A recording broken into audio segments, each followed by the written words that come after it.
Dhaka rail স্টেশনে বসে আছি। আমার পাশে একটা ছোট্ট ব্যাগ। ট্রেনের ঘোষণা বারবার ভেসে আসছে।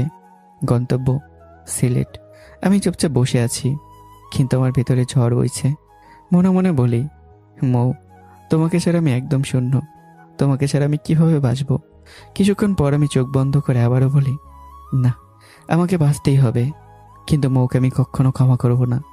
আমার চোখের কোনো অজান্তে পানি জমে ওঠে। ইতিমধ্যে আমি সিলেটগামী ট্রেনে উঠে গেছি। ধীরে ধীরে ট্রেনটা ঢাকা ছেড়ে এগিয়ে যাচ্ছে। এই শহরে পড়ে রইল আমার জীবনের সবচেয়ে প্রিয় মানুষটা, আমার স্ত্রী মৌ। হয়তো আর কখনো দেখা হবে না। দিনকে দিন মৌ আর আমার ভালোবাসা আরও গভীর হতে থাকে। মনে হয় যেন একে অপরকে ছাড়া নিঃশ্বাসই নিতে পারি না। এইভাবে একদিন আমি ঢাকা মেডিকেলে জয়েন করি। আজ থেকে শুরু হলো আমার ডাক্তারি জীবন, যেটা ছিল আমার সব থেকে বড় স্বপ্ন। রাতে মৌ আমার বুকে মাথা রেখে ধীরে বলে, তোমার বেতন একটু বাড়লে তখন একটা ছোট্ট বাসা নিও, সেখানে আমরা ডাল ভাত খেয়ে সুখে থাকবো। তুমি তো সারা জীবন রাজকীয় জীবন কাটিয়েছো, হঠাৎ এমন সাধারণভাবে জীবনযাপন করতে পারবে তো? এই বাড়ির দামি খাবার আর রাজকীয় জীবনের চেয়ে আমার স্বামীর সম্মানের ডাল ভাত অনেক ভালো। এই কথা শুনে মৌয়ের প্রতি আমার সম্মানটা যেন হাজার গুণ বেড়ে যায়। তোমার চাকরির প্রথম দিন কেমন গেল? অনেক ভালো, মনের মতোই চাকরি। অন্যদিকে নিশু ধীরে ধীরে আমার আর ময়ের বিশ্বাস অর্জন করার জন্য চেষ্টা করতে থাকে। অন্যদিকে আমার ভাইয়েরা এখন আর আগের মতো উল্টাপাল্টা খরচ করতে পারছে না, কারণ আগে সব দোষ আমার উপর চাপিয়ে বলতো আমি নাকি চুরি করি। আর এখন সে অজুহাত আর নেই।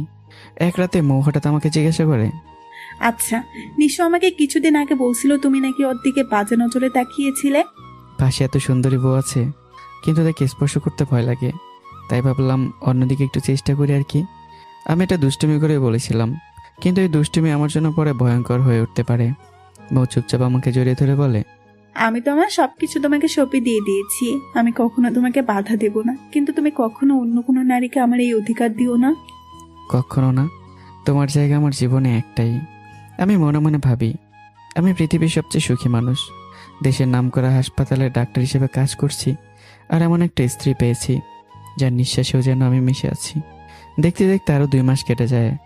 একদিন মৌ তার বাবা আনিস খানকে বলে, আব্বু, আমরা কয়েকদিন পরে একটা ছোট্ট বাসা নিয়ে সেখানে চলে যাব।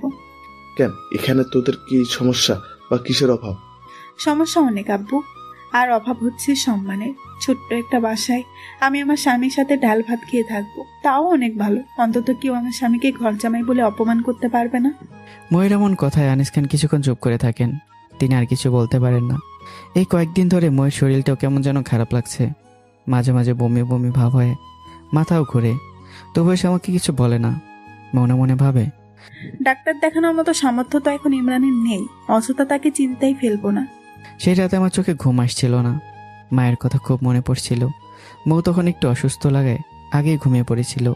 আমি ছাদের দিকে যেতে শুরু করতেই হঠাৎ নিশু ডাক দেয়, দুলা ভাই, কোথায় যাচ্ছেন?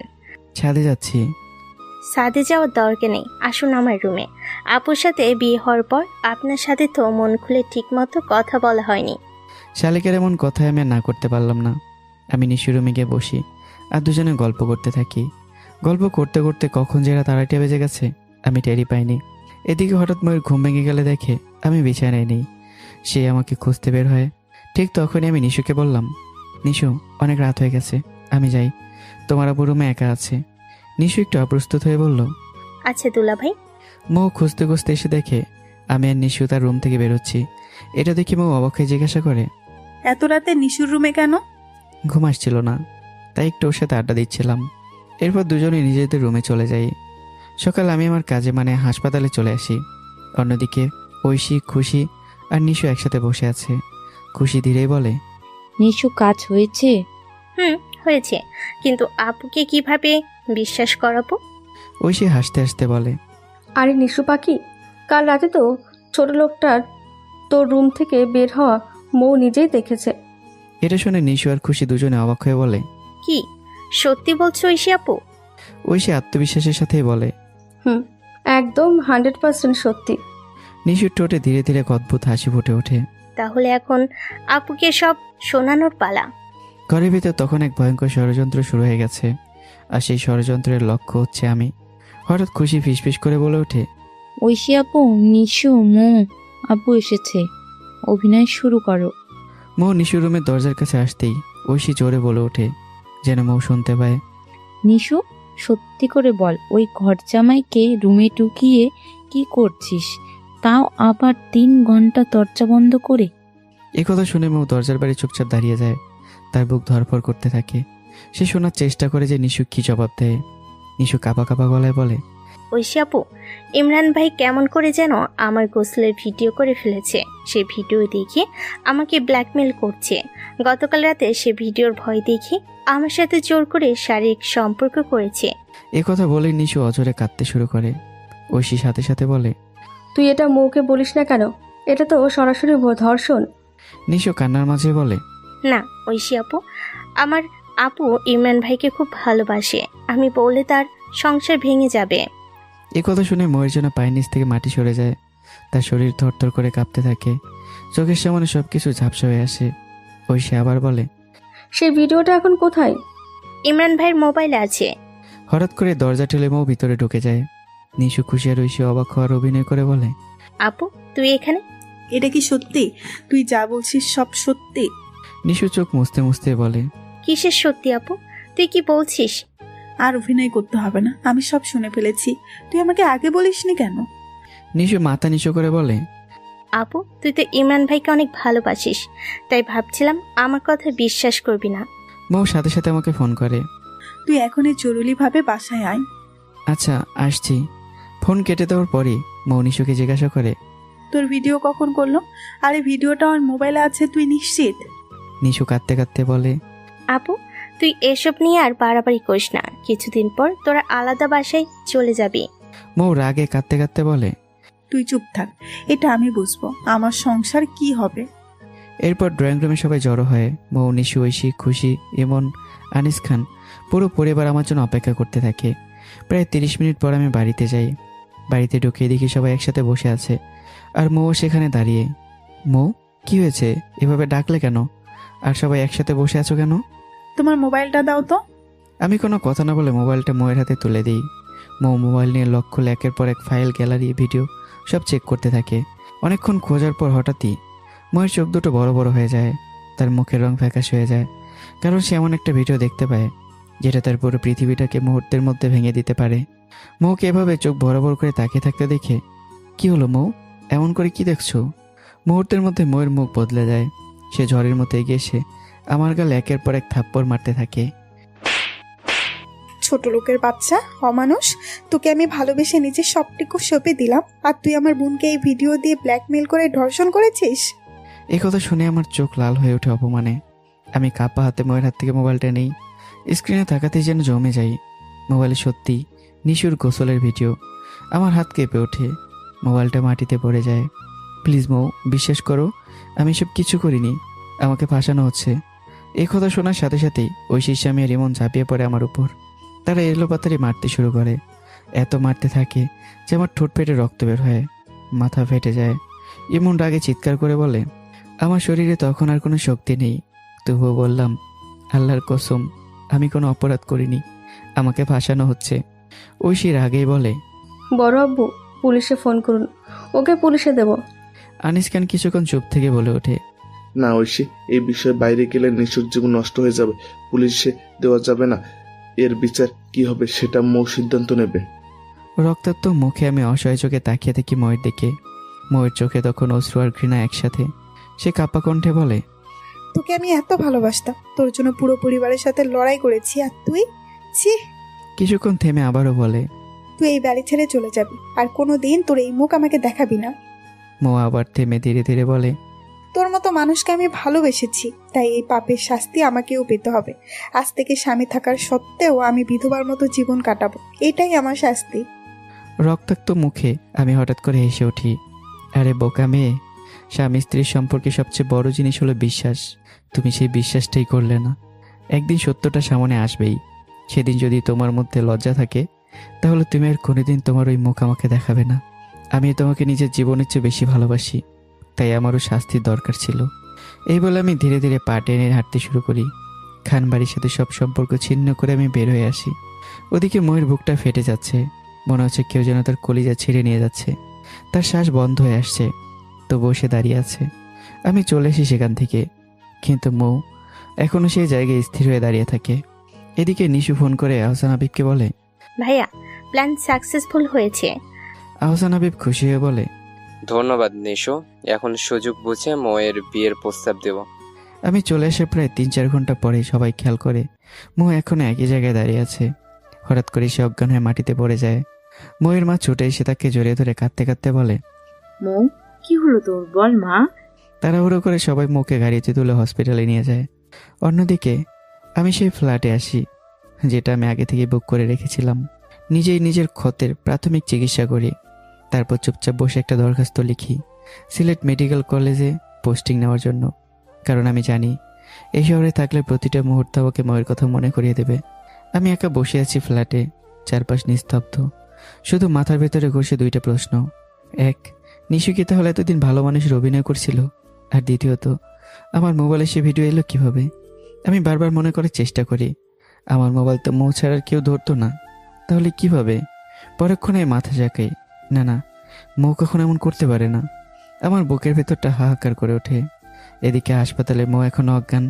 ডাক্তার তাকে এমার্জেন্সিতে রেখেছে আর বলেছে অতিরিক্ত মানসিক চাপের কারণে এমন হয়েছে। পরদিন দুপুরে মৌয়ের জ্ঞান ফিরে আসে। ডক্টর সব কিছু পরীক্ষা করে হঠাৎ বলে, মিসেস মৌ, আপনি খুব বেশি টেনশন করবেন না, এতে আপনার বাচ্চার ক্ষতি হতে পারে। বাচ্চা শব্দটা শুনে মৌ যেন চমকে ওঠে। সে অবাক হয়ে বলে, বাচ্চা? কি বললেন ডাক্তার? বাচ্চা মানে? হ্যাঁ, আপনি জানেন না, আপনার গর্ভে প্রায় 2 মাসের বাচ্চা আছে। এই কথা শুনেই মৌ হঠাৎ কেঁদে ফেলে। এই কান্না কি খুশির নাকি অসীম কষ্টের, সেটা সে নিজেও বুঝতে পারে না। আনিস খান আর মৌয়ের মা অবাক হয়ে যায়। আনিস খান কঠিন গলায় বলে, মৌ, এই বাচ্চা নষ্ট করে ফেল, না হলে এই বাবার পরিচয় কি দিবি? মৌ সঙ্গে সঙ্গে রেগে ওঠে। আব্বু, ফালতু কথা বলবে না। আর বাবাকে আমি আমার জীবন থেকে দূরে সরিয়ে দিয়েছি, কিন্তু আমার সন্তানের বাবা আছে। সে চোখের পানি মুছে বলে, আমি আমার সন্তানকে এই পৃথিবীর আলো দেখাবো। এখন সেই আমার বেঁচে থাকার একমাত্র অবলম্বন। এইভাবে 1 সপ্তাহ কেটে যায়। মৌ রুম থেকে বের হয় না, চুপচাপ একা বসে থাকে। অন্যদিকে আজ আমি শহর ছেড়ে সিলেট মেডিকেলে চলে যাব। একদিন মৌয়ের সাথে দেখা করতে আসে তার বান্ধবী কোহিনুর। রুমে ঢুকে কোহিনুর অবাক হয়ে বলে, বান্ধবী, তোর কি অবস্থা? তুই এমন দেখাচ্ছিস কেন? আর ইমরান ভাই কোথায়? এই কথা শুনে মৌ দৌড়ে গিয়ে কোহিনুরকে জড়িয়ে ধরে হামা করে কেঁদে ওঠে। আমার সব শেষ হয়ে গেছে রে বান্ধবী, সব শেষ। কোহিনুর তাকে শক্ত করে জড়িয়ে ধরে বলে, কি হয়েছে আমাকে বল। মৌ কান্না করতে করতে পুরো ঘটনা খুলে বলে। একটা কথাও সে লুকায় না। সব শুনে কোহিনুর গভীর নিঃশ্বাস ফেলে বলে, ঘটনা খুবই মর্মান্তিক, তার মধ্যে তুই এখন অন্তঃসত্ত্বা। কিছুক্ষণ চুপ থেকেই বলে, তারপরও কয়েকটা প্রশ্ন করব, ঠিক করে উত্তর দিবি। বল। তোদের বিয়ে হয়েছে কত মাস? 5 মাসের বেশি। কিন্তু কেন? তুই আর ইমরান ভাই শারীরিকভাবে কাছাকাছি হয়েছিলি কবে? প্রথম 2.5 মাস আমরা একসাথে ছিলাম, কিন্তু কোনো শারীরিক সম্পর্ক হয়নি। 2.5 মাস পরে আমরা শারীরিক সম্পর্ক করি। সেই সময়ের মধ্যে ইমরান ভাই কি কখনো তোকে জোর করেছে বা খারাপ নজরে দেখেছে? না, কখনো না। আমি তো এমন কিছু দেখিনি। কিন্তু তুই এসব প্রশ্ন করছিস কেন? স্বামী স্ত্রীর সবচেয়ে বড় সম্পদ হচ্ছে বিশ্বাস। তুই এই বাড়ির সবচেয়ে সুন্দর মেয়ে, ভার্সিটিতে তোকে নিয়ে সবাই ক্রাশ খেত। এখন এসব কথা বলছিস কেন? কারণ তুই তোর স্বামীকে বিশ্বাস করিসনি। কিভাবে বুঝলি? যেখানে তোর মতো সুন্দর স্ত্রী ইমরান ভাইয়ের পাশে ছিল, যার উপর তার সম্পূর্ণ অধিকার ছিল, তবুও সে কখনো জোর করেনি, খারাপ নজরে তাকায়নি। সেখানে সে তোর বোনকে ব্ল্যাকমেল করে ধর্ষণ করবি, এটা কি বিশ্বাসযোগ্য? যে মেয়েটা তোর পায়ের যোগ্য না? কোহিনুরের কথা শুনে মৌ যেন কেঁপে ওঠে। তার চোখ বড় বড় হয়ে যায়। তাহলে সেই ভিডিওটা? যদি সত্যি ইমরান ভাই ভিডিও করতো, তাহলে কি সে নিজের ফোনে সেই ভিডিও কখনো রাখতো না? একটা পাগলও বুঝবে, তার মোবাইল তার স্ত্রী ধরবেই, তখন তুই ভিডিও দেখে ফেলবি। এই কথা শুনে হঠাৎ আমার বলা কথাগুলো মৌয়ের মনে পড়ে যায়। স্বামী স্ত্রীর সম্পর্কে সবচেয়ে বড় জিনিস বিশ্বাস। একদিন সত্যিটা সামনে আসবে, সেদিন যদি লজ্জা থাকে আমার সামনে আসবে না। মৌ হঠাৎ ফ্লোরে বসে পড়ে, অজরে কাঁদতে থাকে। কোহিনুর বলে ওঠে, আমি চলি, তুই ইমরান ভাইয়ের সাথে এ নিয়ে 3 বার অন্যায় করেছিস। কোহিনুর চলে যায়। মৌয়ের মাথা কাজ করা বন্ধ হয়ে যায়। সে ফেলফেল করে তাকিয়ে থাকে, মনে মনে বলতে থাকে, আমি কিভাবে পারলাম ওকে এত আঘাত দিতে? কিভাবে পারলাম ওকে অবিশ্বাস করতে? কিভাবে সবাইকে দিয়ে ওকে মারতে দিলাম? তার বুকের ভিতর তখন একটাই অনুভূতি, অপরাধ বোধ আর অসীম অনুতাপ। ময়ের চোখ দিয়ে টপ টপ করে পানি পড়ছে। সে নিজের মাথায় হাত দিয়ে নিজেকে দোষ দিতে থাকে। আমি কিভাবে পারলাম, কিভাবে ওকে এত অপমান করলাম, কিভাবে সবার সামনে ওকে মার খাওয়ালাম। সে ভেঙে পড়া গলায় বলতে থাকে, এখন ইমরানকে আমি কোথায় পাবো? আর পেলেও সে কি আমাকে ক্ষমা করবে? আর আমি কিভাবে তার সামনে দাঁড়াবো? ময়ের বুকটা যেন ফেটে যাচ্ছে। অন্যদিকে ঢাকা রেল স্টেশনে বসে আছি। আমার পাশে একটা ছোট্ট ব্যাগ। ট্রেনের ঘোষণা বারবার ভেসে আসছে। গন্তব্য সিলেট। আমি চুপচাপ বসে আছি, কিন্তু আমার ভিতরে ঝড় বইছে। মনে মনে বলি, মৌ, তোমাকে ছাড়া আমি একদম শূন্য। তোমাকে ছাড়া আমি কিভাবে বাঁচবো? কিছুক্ষণ পর আমি চোখ বন্ধ করে আবারও বলি, না, আমাকে বাঁচতেই হবে। কিন্তু মৌকে আমি কখনো ক্ষমা করব না। আমার চোখের কোনো অজান্তে পানি জমে ওঠে। এদিকে মৌ চোখের পানি মুছে ফেলে। হঠাৎ তার চোখে এক ধরনের কঠোরতা চলে আসে। সে কোমরে কাপড় গুঁজে দৃঢ় পায়ে হাঁটা শুরু করে। আর সে জবাব চাইবে নিশুর কাছে, নিজের পরিবারের কাছে। কেন তারা তার সুখের সংসারটা মিথ্যার আশ্রয় নিয়ে ধ্বংস করে দিল? মৌ গিয়ে দাঁড়ায় নিশুর রুমের সামনে। দেখে দরজাটা ভেতর থেকে বন্ধ, কিন্তু ভেতরে কথা হচ্ছে। মৌ থেমে যায়। সে বুঝতে পারে ভেতরে তার বাবা আনিস খান, নিশু আর আহসান হাবিব আছে। মৌ নিঃশব্দে দাঁড়িয়ে তাদের কথা শুনতে থাকে। ভেতর থেকে আনিস খানের গলা ভেসে আসে, যেভাবেই হোক চালাকি করে বাচ্চাটাকে শেষ করতে হবে, তারপর আবেগ দিয়ে না হয় জোর করে হাবিবের সাথে ময়ূর বিয়ে দেবো। কথা শুনেই ময়ের বুক কেঁপে ওঠে। এরপর নিশু বলে, বাবা আপুকে কৌশলে বাচ্চা নষ্ট হওয়ার ওষুধ খাইয়ে দিলেই হবে। তারপর আহসান হাবিব বলে, আঙ্কেল, কাল আমি বাচ্চা নষ্ট করার ওষুধ নিয়ে আসবো। কথা শুনে মৌ যেন পাথর হয়ে যায়। তার শরীর কাঁপতে শুরু করে। ধীরে ধীরে সে নিজের পেটে হাত রাখে। চোখ দিয়ে আবারও পানি গড়িয়ে পড়ে। কাঁপা গলায় ফিসফিস করে বলে, না, আমি আমার বাচ্চার কিচ্ছু হতে দেব না, কখনো না। সেই মুহূর্তে মৌ বুঝে যায় তার নিজের পরিবারই এখন তার সবচেয়ে বড় শত্রু। আর তাকে একাই লড়তে হবে নিজের সন্তানের জন্য আর নিজের ভালোবাসার সত্য প্রমাণ করার জন্য। মৌ আর নিশুর রুমে ঢুকলো না। সবকিছু জেনেও সে না জানার ভান করে চুপচাপ নিজের রুমে চলে গেল। রুমে ঢুকে দরজা বন্ধ করে দেয়। তারপর কাপা হাতে ফোনটা তুলে কোহিনূরকে কল দেয়। ফোন ধরতেই মৌ সবকিছু খুলে বলে, বাবা, নিশু আর আহসান হাবিবের কথা, বাচ্চা নষ্ট করার পরিকল্পনা, সব শুনে কোহিনূর দীর্ঘশ্বাস ফেলে বলে, তোকে আমি বলেছিলাম না, দেখলি তো ইমরান ভাইকে ফাঁসানো হয়েছে। মৌ চোখের পানি মুছে বলে, এসব এখন বাদ দে, বল আমি কি করব? এখানে থাকলে আমার বাচ্চার জন্য ঝুঁকি আছে। কোহিনূর কিছুক্ষণ ভেবে বলে, তুই এখনই আমাদের বাড়ি চলে আয়, তারপর দেখা যাবে কি করা যায়। আর লুকিয়ে আসবি। মৌ শুধু বলে, ঠিক আছে। এদিকে ইতিমধ্যে আমি সিলেটগামী ট্রেনে উঠে গেছি। ধীরে ধীরে ট্রেনটা ঢাকা ছেড়ে এগিয়ে যাচ্ছে। এই শহরে পড়ে রইল আমার জীবনের সবচেয়ে প্রিয় মানুষটা, আমার স্ত্রী মৌ। হয়তো আর কখনো দেখা হবে না। পরদিন ভোরে সবাই ঘুমিয়ে থাকার সময় মৌ উঠে পড়ে। সে চুপচাপ তার দরকারি কাগজপত্র, কিছু কাপড় আর একটু টাকা ব্যাগে ভরে নেয়। তারপর শেষবারের মতো রুমটার দিকে তাকায়। চোখে তার পানি চলে আসে, কিন্তু সে নিজেকে শক্ত করে ধীরে ধীরে দরজা খুলে বাড়ি থেকে বের হয়ে যায়। সকাল প্রায় 10:30। আহসান হাবিব এসে হাজির হয় গর্ভপাতের ওষুধ নিয়ে। ঠিক তখনই নিশু তখন ময়ের রুমে যায়। দরজা খুলতেই সে থমকে যায়। রুম খালি। ভালো করে দেখে ময়ের অনেক কাপড় চোপড়ও নেই। নিশু সব বুঝে যায়। সে দ্রুত নিচে গিয়ে সব খুলে বলে। কথা শুনে সঙ্গে সঙ্গে আহসান হাবিব, আনিস খান আর ইমন বেরিয়ে পড়ে মৌকে খুঁজতে। এদিকে মৌ কোহিনূরের বাড়ির সামনে এসে ফোন করে। কোহিনূর দ্রুত বের হয়ে আসে, কিন্তু সে মৌকে নিজের বাড়িতে না নিয়ে সোজা তার শ্বশুর বাড়ির দিকে নিয়ে যায়। মৌ অবাক হয়ে জিজ্ঞাসা করে, তুই আমাকে কোথায় নিয়ে যাচ্ছিস? আমার শ্বশুর বাড়ি। এখানে তোকে খুঁজতেই তোর পরিবার আসবেই, তাই ওখানে রাখা যাবে না। মৌ চুপ করে যায়। অন্যদিকে আমি সিলেটে পৌঁছে যাই। মেডিকেল থেকে আমাকে যে ফ্ল্যাট দেওয়া হয়েছে সেখানে উঠে পড়ি। ঘরে ঢুকে বুঝতে পারি আমার ভেতরে বিশাল এক শূন্যতা তৈরি হয়েছে। এই কয়েক মাসে মৌ আমার হৃদয় এমন এক জায়গা করে নিয়েছে যেটার কখনো পূরণ হবে না। অন্যদিকে কোহিনূরের শ্বশুরবাড়িতে মৌ বেশ নিরাপদে আছে, কিন্তু তার পরিবার তাকে খুঁজে প্রায় পাগল হয়ে গেছে। একদিন আহসান হাবিব বলে, নিশু আঙ্কেল, মৌ কেন পালালো? ও কি সব জেনে গেছে? নিশু মাথা নেড়ে বলে, না ভাইয়া, আপু যদি সব জানতো তাহলে তার স্বামীকে এমন অপমান করে কখনো তাড়িয়ে দিত না। আনিস খানও বলে, নিশু ঠিক বলেছে। অন্যদিকে একদিন মৌ কোহিনূরকে বলে, এখন আমার একটা বাসা আর চাকরি দরকার। আগে কিছুদিন আমার সাথে থাক, তারপর দেখা যাবে কি করা যায়। এমনিতে আমাদের বাড়ির উপর একটা সিঙ্গেল রুম আছে, সেটা তোর জন্য ঠিক আছে। তাহলে তুই আমাকে ওই বাসাটা ভাড়া দিয়ে দে। আগে থাক, ভাড়ার কথা পরে হবে। এভাবে 1 মাস কেটে যায়। মৌ অনেক জায়গায় চাকরি খোঁজে, কিন্তু ঢাকা শহরে চাকরি পাওয়া যেন সোনার হরিণ পাওয়ার মতো। অনেক চেষ্টা করার পর অবশেষে সে একটা হাসপাতালে নার্সের চাকরি পায়। বেতন মোটামুটি ভালো। চাকরির পর দিন রাতে মৌ নিজের পেটে হাত রেখে আস্তে করে বলে, দেখ বাবা, তোর মা হার মানেনি। তার চোখ দিয়ে আবারও নীরবে অশ্রু গড়িয়ে পড়ে। মৌ এখন সবসময় বোরখা পরে মুখ ঢেকে বাইরে বের হয়, যেন কেউ তাকে চিনতে না পারে। তার চোখে এখন আর আগের সেই কোমলতা নেই, বরং জমে আছে কষ্ট আর প্রতিজ্ঞা। সে মনে মনে শপথ করেছে নিজের পরিবারকে সে কখনো ক্ষমা করবে না, বিশেষ করে তার বোন নিশুকে। কারণ বোন হয়ে যে বোনের সংসার ভাঙতে পারে, তার জন্য কোনো ক্ষমা নেই।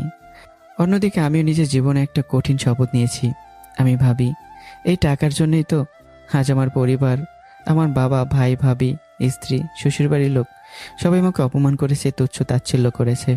এই টাকাকেই আমি হাতের ময়লা বানাবো, এত টাকা উপার্জন করব যেন কেউ আর আমাকে অবহেলা করতে না পারে। আমি নিজের হাসপাতাল বানাবো। এদিকে আহসান হাবিব আর আনিস খান মৌকে খুঁজতে পত্রিকায় বিজ্ঞাপন দেয়, ছবি সহ খোঁজে, কিন্তু কোনো খোঁজ পাওয়া যায় না।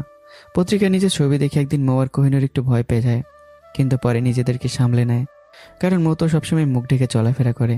এভাবে কেটে যায় 6টা বছর। এই 6 বছর অনেক কিছু বদলে যায়। মেয়েটার একটা ছেলে সন্তান জন্ম নেয়, তার নাম আরিয়ান আহমেদ। আরিয়ানি এখন মৌয়ের পুরো পৃথিবী। অন্যদিকে আমি এখন সিলেট শহরের নামকরা ডাক্তার। আমার খ্যাতি চারদিকে ছড়িয়ে পড়েছে।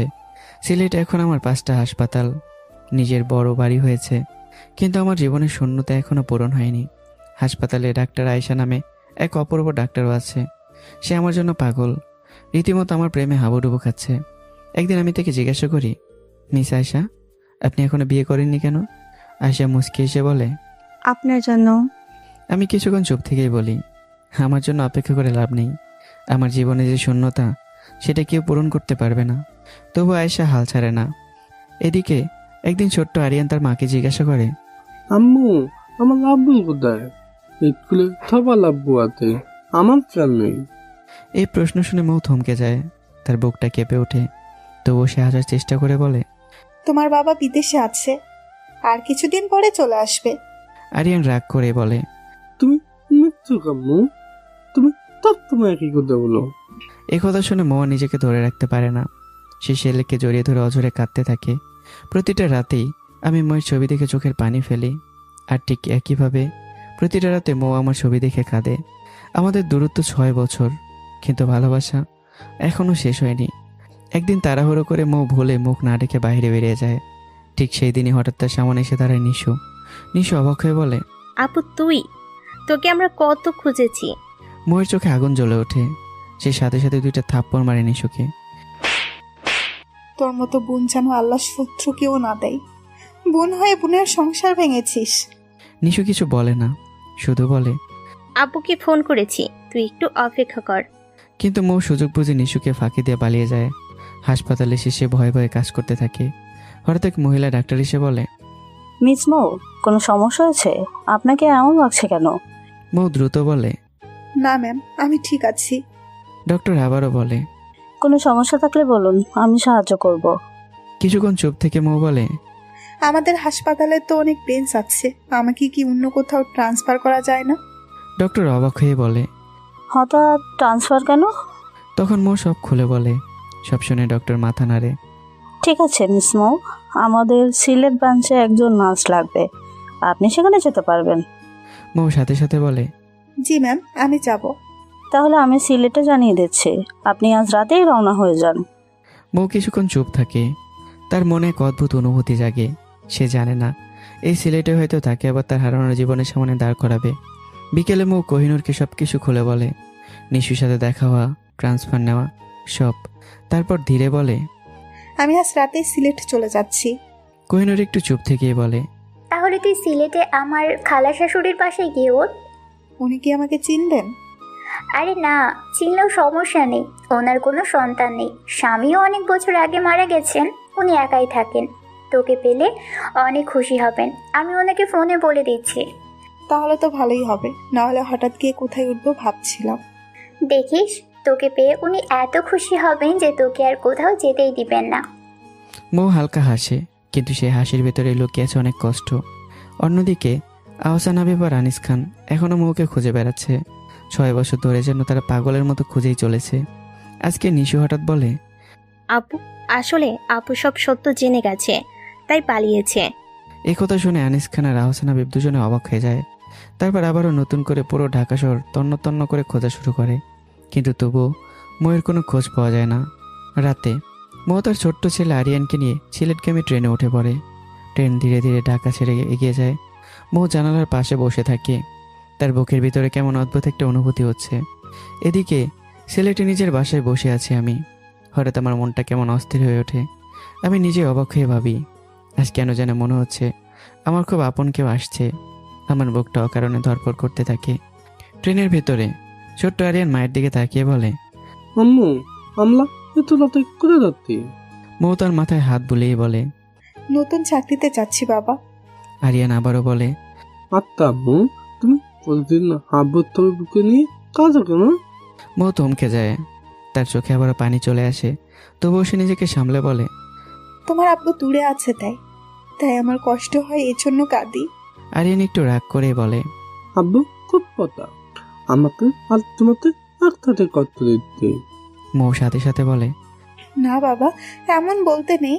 সে ছেলেকে বুকে জড়িয়ে ধরে মনে মনে বলে, তোমার আব্বু পচা না, তোমার আম্মু পাপি পচা। সারা রাতে যাত্রা শেষে সকালে ট্রেন এসে থামে সিলেট রেল স্টেশনে। মৌ আরিয়ানকে নিয়ে ট্রেন থেকে নামে। প্ল্যাটফর্মে পা রাখতেই হঠাৎ তার বুকটা কেমন করে ওঠে। মনে হয় এই শহরের সাথে তার জীবনের কোনো গভীর সম্পর্ক আছে। সে জানে না এই শহরে আছে সেই মানুষটা যাকে সে সবচেয়ে বেশি ভালোবাসে আর সবচেয়ে বেশি কষ্টও দিয়েছে। মৌ সিলেট রেল স্টেশনে দাঁড়িয়ে আছে। চারদিকে নতুন শহর, নতুন মানুষ, সব কিছু তার কাছে অচেনা। হঠাৎ তার ফোনটা বেজে ওঠে। পাশ থেকে আবার ভেসে আসে, আমি কোহিনুরের খালা শাশুড়ি বলছি, তুমি এখন কোথায়? আমি তো রেল স্টেশনে আছি। তারপর তাদের মধ্যে ঠিকানা নিয়ে কথা হয়। কিছুক্ষণ পর মৌ ছোট্ট আরিয়ানকে নিয়ে রওনা দেয় সেই বাড়ির দিকে। কোহিনুরের খালা মৌকে দেখে খুব খুশি হন। তিনি একদম মায়ের মতো করে মৌকে বলেন, মা, তুমি চিন্তা করো না কোনো, এই বাড়িকে নিজের বাড়ি মনে করে থাকো। মৌ কৃতজ্ঞ চোখে তার দিকে তাকায়। এভাবেই কেটে যায় 2 দিন। 2 দিন পর মৌ তার নতুন হাসপাতালের ডিউটিতে যোগ দেয়। এদিকে খালার সাথে ছোট্ট আরিয়ানের খুব ভালো সম্পর্ক হয়ে যায়। আরিয়ান তাকে আদর করে দাদু বলে ডাকে। খালাও ছেলেটাকে খুব ভালোবেসে ফেলে। একদিন বিকেলে খালা আরিয়ানকে নিয়ে একটু ঘুরতে বের হন। রাস্তা দিয়ে হাঁটতে হাঁটতে তার একটা বড় হাসপাতালের সামনে আসে। হাসপাতালের একপাশে একটা বেঞ্চে বসে আছে একজন মানুষ। সে আর কেউই না, আমি নিজেই। প্রতিদিন বিকেলে কিছুক্ষণ এখানে আমি বসে থাকি। হঠাৎ আরিয়ান আমাকে দেখে থেমে যায়। সে স্থির হয়ে তাকিয়ে থাকে আমার দিকে। আমি খেয়াল করি একটা ছোট্ট ছেলে আমার দিকে এক দৃষ্টিতে তাকিয়ে আছে। এই যে বাবু, এমন করে কি দেখছো? আমি বাবু না, আমার নাম আলিয়ান। আল্লাহ আপনাকে দেখতে এতে হয়েতে তাই দেখেছি। কোনো সমস্যা আছে? বাহ, একসাথে এত কথা আর এত বড় বড় কথা। তুমি এখানে কার সাথে এসেছো? আমার দাদুর সাথে। ঠিক তখনই খালা ডাক দেন, আরিয়ান, চলো বাবা, দেরি হয়ে যাবে। আরিয়ান আর কিছু না বলেই চলে যায়। আমি তখনও চুপচাপ বসে অপলক দৃষ্টিতে তাকিয়ে থেকে ছেলেটার দিকে। কেন যেন আমার মনে হয় এই ছেলেটাকে কোথাও যেন আগেও দেখেছি। একটা টান অনুভব হয়, অথবা ছেলেটা আমার খুব আপন কেউ, কিন্তু আমি বুঝতে পারি না কেন এমন লাগছে। আসলে আরিয়ান তার মায়ের মোবাইলে আমার ছবি দেখেছে, কিন্তু সেই ছবিতে আমার ছিল ক্লিন শেভ আর পোশাকও ছিল সাদামাটা। আর এখনকার আমি স্টাইল করা দাড়ি, টাই, কোট, অনেক বেশি হ্যান্ডসাম। তাই আরিয়ান আমাকে চিনতে পারেনি। অন্যদিকে মৌ হাসপাতালে কাজ করতে শুরু করে দিয়েছে। তার দিনগুলো মোটামুটি ভালোই যাচ্ছে, কিন্তু একদিন সে খেয়াল করে একজন সিনিয়র ডক্টর বারবার তার দিকে তাকাচ্ছে। মৌ একটু অস্বস্তিতে পড়ে যায়। তার পুরনো ভয়গুলো আবারও জেগে ওঠে। ঠিক তখনই সে ডক্টর তার কাছে এসে বলে, হ্যালো মিস, আমি ডাক্তার সাজ্জাদ মাহমুদ। মৌ ভদ্রতার খাতিরেই বলে, হ্যালো, আমি মৌ। ডক্টর হালকা হেসে বলে, আপনি ভয় পাচ্ছেন কেন? আসলে আপনাকে আগে কখনো দেখিনি, তাই দেখছিলাম নতুন নাকি পুরনো বোঝার জন্য। একথা বলে তিনি চলে যান। কিছুক্ষণ পর মৌ একটা পুরনো নার্সকে জিজ্ঞাসা করে, এই ডাক্তার কেমন মানুষ? নার্সটা হেসে বলে, উনি খুব ভালো ডাক্তার আর খুব ভালো মানুষও। তোমার ভয় পাওয়ার কোনো কারণ নেই। মৌ একটু স্বস্তির নিঃশ্বাস ফেলে। রাতে মৌ আরিয়ানকে ঘুম পাড়াচ্ছিল। ঘুমানোর আগে আরিয়ান হঠাৎ বলে ওঠে, আম্মু জানো, আজকে আমি আব্বুর মতো একটা মানুষ দেখেছি, কিন্তু পুরোপুরি আব্বু না। এই কথা শুনে ময়ের বুকটা হঠাৎ কেঁপে ওঠে। মুহূর্তের জন্য তার নিঃশ্বাস বন্ধ হয়ে আসে, কিন্তু পরক্ষণে সে নিজের মনকে বোঝায়। না, এটা সম্ভব না। মৌ শান্ত থাকার চেষ্টা করে বলে, আরিয়ান, বাবা তো একজনই হয়, তাই অন্য কাউকে দেখে বাবার মতো বলবে না। আরিয়ান মাথা নেড়ে বলে, আচ্ছা আম্মু, আল্লাহ বলবো না। মৌ ছেলের মাথায় হাত বুলিয়ে দেয়, কিন্তু তার বুকের ভিতর অদ্ভুত একটা ভয় কাজ করতে থাকে। পরদিন হাসপাতালে মা একটা ছোট্ট বাচ্চাকে ইঞ্জেকশন দিচ্ছিল। তখন সে পাশে থাকা আরেক নার্সকে জিজ্ঞাসা করে, এই বাচ্চাটার কি অপারেশন হবে? হ্যাঁ, এই বাচ্চাটার হার্ট সার্জারি হবে। মৌ অবাক হয়ে বলে, আমাদের হাসপাতালেই তো অনেক ভালো ডাক্তার আছে, তাহলে বাইরে থেকে ডাক্তার কেন? আছে ঠিকই, কিন্তু ডাক্তার ইমরান আহমেদের মতো হার্ট স্পেশালিস্ট এখানে নেই, তাই ওনাকে অন্য হাসপাতাল থেকে ডাকা হয়েছে। কাল উনি আসবেন। ডাক্তার ইমরান আহমেদ। এই নামটা শুনে ময়ের শরীর হঠাৎ জমে যায়। তার নিঃশ্বাস ভারী হয়ে ওঠে, হার্টবিট দ্রুত হয়ে যায়। সে মনে মনে ভাবে, না না, এটা হতে পারে না। ইমরান আহমেদ নামে তো অনেক মানুষ আছে। তারপর নিজেকেই বোঝায়, আর আমার ইমরান তো ঠিকমতো পড়াশোনা জানতো না, সে আবার ডাক্তার হবে কিভাবে? ঠিক তখনই পাশে নার্স বলে ওঠে, মিস মৌ, কোথায় হারিয়ে গেলে? না কিছু না, আমি আছি। মৌ চমকে উঠে বলে, কিন্তু তার মনটা অদ্ভুতভাবে অস্থির হয়ে যায়। বিকেলে হাসপাতালের সামনে সেই ব্রেঞ্চে বসে আছি। ঠিক তখনই আবার সেখানে আসে আরিয়ান। আমি দূর থেকে তাকে ডাকি, এই যে বাবু, শোনো। আরিয়ান সাথে সাথে রেগে গিয়ে বলে, আপনাকে না গতকাল বলেছি আমার নাম আলিয়ান, বাবু না। বাহ, কি রাগ! এত রাগ কোত্থেকে আসে বলো তো? আরিয়ান তখন অনেক বকাচকা শুরু করে। আমি হেসেই যাই, আচ্ছা আচ্ছা সরি, আর বাবু ডাকবো না, এখন থেকে আরিয়ান বলবো। এরপর দুজনে কথা বলতে শুরু করি। আমি খেয়াল করি এই ছোট্ট ছেলেটাকে দেখলেই আমার অটোমেটিক মুখে হাসি চলে আসে। এই কয়েক বছরে আমি যতটা হাসিনি, এই 2 দিনে তার থেকে 1000 গুণ বেশি এসেছি। আরিয়ান হঠাৎ করে জিজ্ঞাসা করে, আচ্ছা আঙ্কেল, তুমি কি কাজ করো? এই হাসপাতালটা আমার, আর আমি একজন ডাক্তার। আরিয়ান অবাক হয়ে বলে, সত্যি? তারপর শুরু হয় গল্প। আমি আরিয়ানকে নিয়ে গল্প করি, হাসাহাসি করি, মজাও করি। অল্প সময়ের মধ্যেই দুজনের মধ্যে অদ্ভুত একটা বন্ধুত্ব হয়ে যায়। দূর থেকে কোহিনূরের সে খালা সব কিছু দেখছিলেন। তিনি মনে মনে অবাক হয়ে ভাবেন, এই দুজনকে দেখে কেন যেন মনে হচ্ছে এদের মধ্যে কোনো গভীর সম্পর্ক আছে। কিন্তু তিনি জানেন না অজান্তে এক বাবা আর তার ছেলে একে অপরের বন্ধু হয়ে গেছে। পরদিন হাসপাতালে ময়ের ভীষণ কাজের চাপ, আর সেই ছোট্ট বাচ্চাটার হার্ট অপারেশন। সবার মধ্যে ব্যস্ততা। অপারেশন থিয়েটার প্রস্তুত করা হচ্ছে, যন্ত্রপাতিও সাজানো হচ্ছে, নার্সরা দৌড়াদৌড়ি করছে, কারণ আজ সেখানে যাব আমি। আমি শুধু অপারেশন করে আবারও নিজের হাসপাতালে ফিরে আসব। কিছুক্ষণ পরে হাসপাতালে গিয়ে পৌঁছালাম। সাদা কোট, চোখে আত্মবিশ্বাস, চারপাশে সবাই আমাকে সম্মান জানাচ্ছে। অপারেশন থিয়েটারে ঢোকার সময়ই হঠাৎ মৌ আর আমার চোখাচোখি হয়। এক মুহূর্তের জন্য দুজনে থেমে যাই, কিন্তু কেউ কাউকে চিনতে পারি না, কারণ দুজনের মুখে মাস্ক। অপারেশন শুরু হয়, সময় যেন থেমে যায়। আমি মন দিয়ে অপারেশন করছি, মৌ আমার পাশে থেকে সব সাহায্য করছে। কিন্তু অদ্ভুত ব্যাপার, এই পুরো সময় দুজনের হৃদস্পন্দন অস্বাভাবিক দ্রুত হয়ে আছে। আমি মনে মনে ভাবি, আজ আমার এমন কেন হচ্ছে? হার্টবিট এত দ্রুত কেন? কেন যেন মনে হচ্ছে মৌ আশেপাশে আছে। আমি নিজে নিজে চিন্তায় অবাক হয়ে যাই। অন্যদিকে ময়ের অবস্থাও একই, তার বুক ধড়ফড় করছে, নিঃশ্বাসও ভারী হয়ে যাচ্ছে।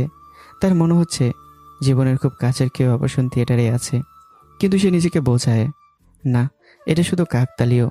প্রায় 3 ঘন্টা ধরে অপারেশন চলে। শেষ পর্যন্ত অপারেশন সফল হয়, সবাই স্বস্তির নিঃশ্বাস ফেলে। আমি ধীরে ধীরে অপারেশন থিয়েটার থেকে বেরিয়ে যাই। অন্যদিকে মৌ আর থাকতে পারে না, তার মনটা অদ্ভুতভাবে অস্থির হয়ে উঠছে। সে ছুটি নিয়ে সোজা বাসায় চলে যায়। খালা অবাক হয়ে জিজ্ঞাসা করে, মা, আজ এত তাড়াতাড়ি চলে এলে? শরীরটা একটু খারাপ লাগছে। তারপর নিজের রুমে গিয়ে চুপচাপ বসে থাকে। মৌ নিজের বুকের উপর হাত রেখে মনে মনে বলে, ডাক্তার ইমরান আহমেদ আসার পর থেকে আমার এমন লাগছে, এমন অস্থির লাগছে কেন? উনি কি আমার ইমরান? না না, এটা অসম্ভব। আমার ইমরান তো ঠিক মতো পড়াশোনাই জানতো না, সে আবার ডাক্তার হবে কিভাবে? তারপর সাথে সাথে মাথা নাড়ে। মৌ বিছানায় বসে নিজেই নিজের সাথে কথা বলছিল। এই ডাক্তার ইমরান আসলে কে? ওনার চোখগুলো কেন যেন খুব পরিচিত মনে হলো।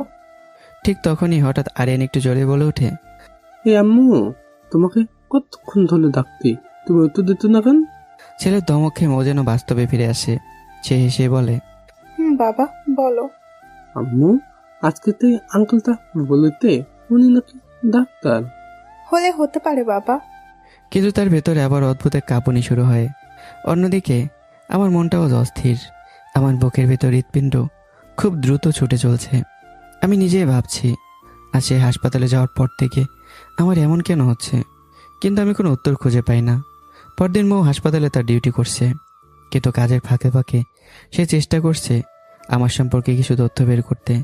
আমি কোথায় থাকি, কোত্থেকে এসেছি, কতদিন ধরে এখানে কাজ করছি, কিন্তু পুরো তথ্য সে এখনো পায় না।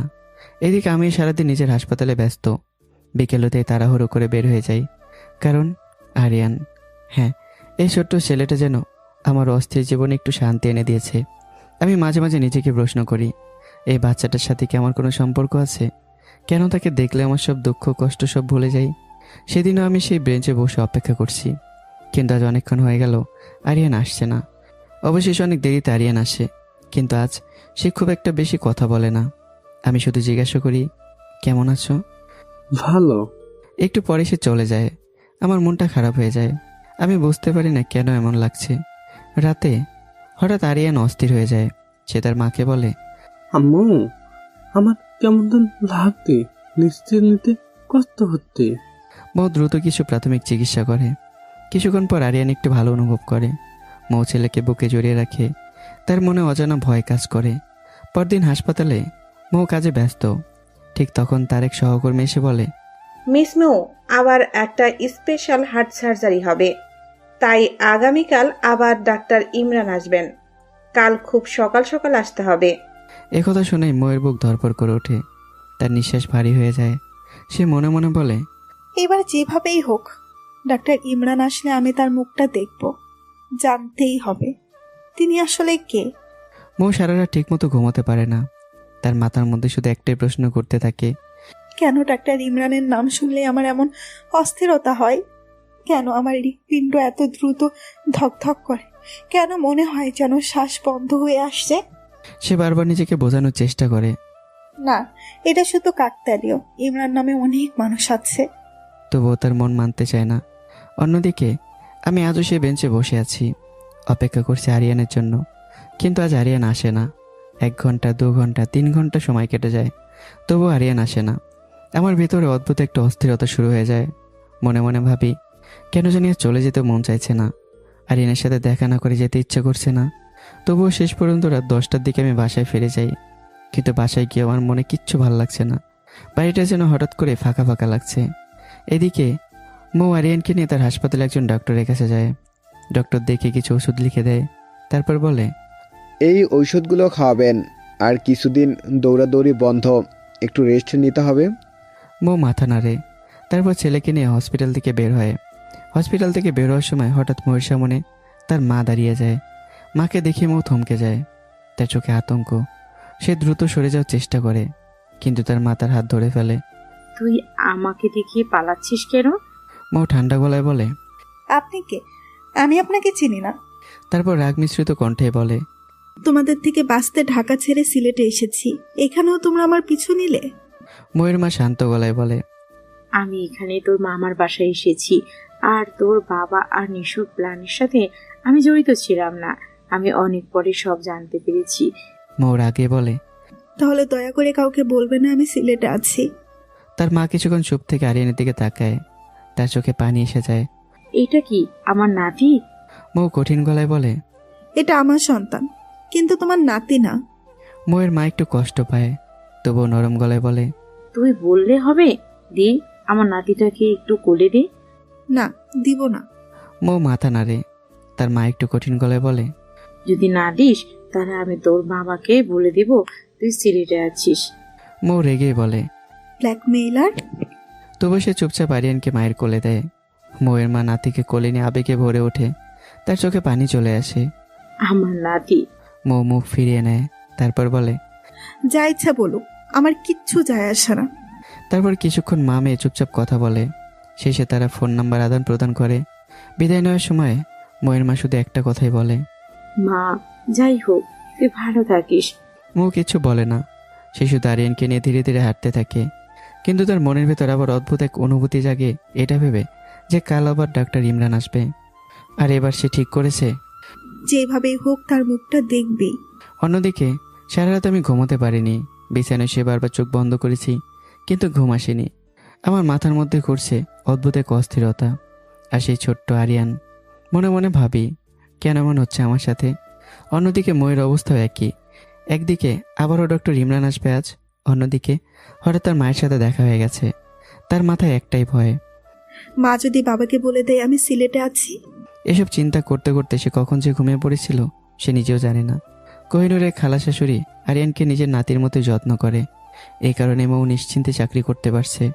সকালে মৌ রেডি হয়ে হাসপাতালে চলে যায়। অন্যদিকে আমি নিজে উঠে নিজের নাস্তা বানিয়ে খাই, তারপর নিজের হাসপাতালে চলে যাই। এখন সারা বাংলাদেশে আমার 5টা হাসপাতাল। ঢাকা ছাড়া প্রায় সব বিভাগে আমার হাসপাতাল আছে, কিন্তু ঢাকায় নেই। কারণ ঢাকার নাম শুনলেই অতীতের সব কষ্ট মনে করে আমি কানে হাত দিয়ে রাখি। হাসপাতালে আজ আবার অপারেশনের প্রস্তুতি চলছে। মৌ আর তার কলিগরা অপারেশন থিয়েটার প্রস্তুত করছে। একসময় তার এক কলিগ বলে, মিস মৌ, আপনি আপনার বাচ্চাকে ডাক্তার ইমরানকে দেখাবেন? মৌ অবাক হয়ে বলে, কেন? উনি বাচ্চাদের চিকিৎসা খুব ভালো করেন। আর একটা কথা বলি, সে একটু নিচু গলায় বলে, আমাদের এখানে কিছু ডাক্তার আছে, ধনী পরিবারের রোগী হলে খুব যত্ন করে দেখে, আর গরিব হলে আপনি তো বুঝতেই পারছেন। তারপর আবারও বলে, কিন্তু ডাক্তার ইমরান আলাদা। উনি নিজের স্টাফদের বাচ্চাদেরও ফ্রি চিকিৎসা করেন, ঔষধও দেন। মৌ একটু চুপ থেকেই বলে, দেখি ওনার সাথে কথা বলে। আজ যদি সুযোগ পাও কথা বলো। অপারেশন শেষ হলে উনি এমডি স্যারের কেবিনে বসবেন। কিছুক্ষণ পর খবর আসে ডাক্তার ইমরান এসে গেছেন। অল্প সময়ের মধ্যে অপারেশন শুরু হয়। অপারেশন চলাকালীন আবার সে অদ্ভুত ঘটনা। আমার হৃদস্পন্দন দ্রুত হয়ে যায়, আমার নিঃশ্বাস ভারী হয়ে আসে। মনে মনে ভাবি কেন এমন হচ্ছে। অন্যদিকে ময়েরও একই অবস্থা, তার বুক ধরপড় করছে, মনে হচ্ছে যেন বুকের ভেতরে ঝড় উঠেছে। অবশেষে অপারেশনও শেষ হয়। অপারেশন সফল হয়, সবাই স্বস্তির নিঃশ্বাস ফেলে। আমি অপারেশন থিয়েটার থেকে বের হয়ে একটা কেবিনে গিয়ে বসি, ক্লান্ত হয়ে মাস্ক খুলে ফেলি। মৌ অনেক চেষ্টা করেও আমার সাথে দেখা করার সুযোগ পাচ্ছিল না। ঠিক তখনই তার কলিগ এসে বলে, মিস মৌ, এই জুসটা ডাক্তার ইমরানকে দিয়ে আসো। এই সুযোগে তোমার কথাও বলে নিও। মৌ একটু নার্ভাস হয়ে যায়, তবুও জুসের গ্লাস হাতে নিয়ে কেবিনের দিকে হাঁটে। তার হৃৎপিণ্ড দ্রুত ধকপক করছে। কেবিনের সামনে দাঁড়িয়ে এসে ধীরে বলে, আমি কি আসতে পারি স্যার? আসুন। মৌ দরজা খুলে ভেতরে ঢোকে। সামনে এগিয়ে এসে গ্লাসটা বাড়িয়ে দিতে যায়। ঠিক তখনই আমি মাথা তুলে তার দিকে তাকাই, আর সেই মুহূর্তেই দুজনের চোখাচোখি হয়। 1 সেকেন্ড, 2 সেকেন্ড, দুজনে স্থির হয়ে যায়। চোখ বড় বড় হয়ে ওঠে। ময়ের হাত কাঁপতে থাকে। হঠাৎ তার হাত থেকে গ্লাসটা মেঝেতে পড়ে ভেঙে যায়। ঘরের ভেতর নিস্তব্ধতা নেমে আসে। দুজনেই বিশ্বাস করতে পারছি না, 6 বছর পরে আমরা আবার একে অপরের সামনে দাঁড়িয়ে আছি। মৌ আমাকে দেখে যেন পাথর হয়ে যায়। তার শরীর কাঁপতে থাকে, চোখ বেয়ে অঝরে জল গড়িয়ে পড়ে। মনে হয় যেন তার নিঃশ্বাস বন্ধ হয়ে আসছে। 6 বছর পর তার সামনে দাঁড়িয়েছে সেই মানুষটা যাকে সে প্রতিদিন মনে মনে খুঁজত। অন্যদিকে আমার অবস্থাও ভালো না। মৌকে দেখার সাথে সাথেই আমার হৃৎপিণ্ড এত দ্রুত দৌড়াতে থাকে যে আমি নিজে ভয় পেয়ে যাই। আমার মনে হয় যেন বুকের ভেতর ঝড় উঠেছে। মৌ কিছু বলতে যাবে, ঠিক তখনই, প্লিজ, আমি খুব কষ্ট করে আমার অতীত ভুলেছি, তাই আমি চাই না আবার সেই মুখ দেখতে। এই কথাটা শুনে মৌ যেন ভেঙে পড়ে। ঠিক তখনই গ্লাস ভাঙার শব্দে ময়ের এক কলিগ দৌড়ে এসে পড়ে।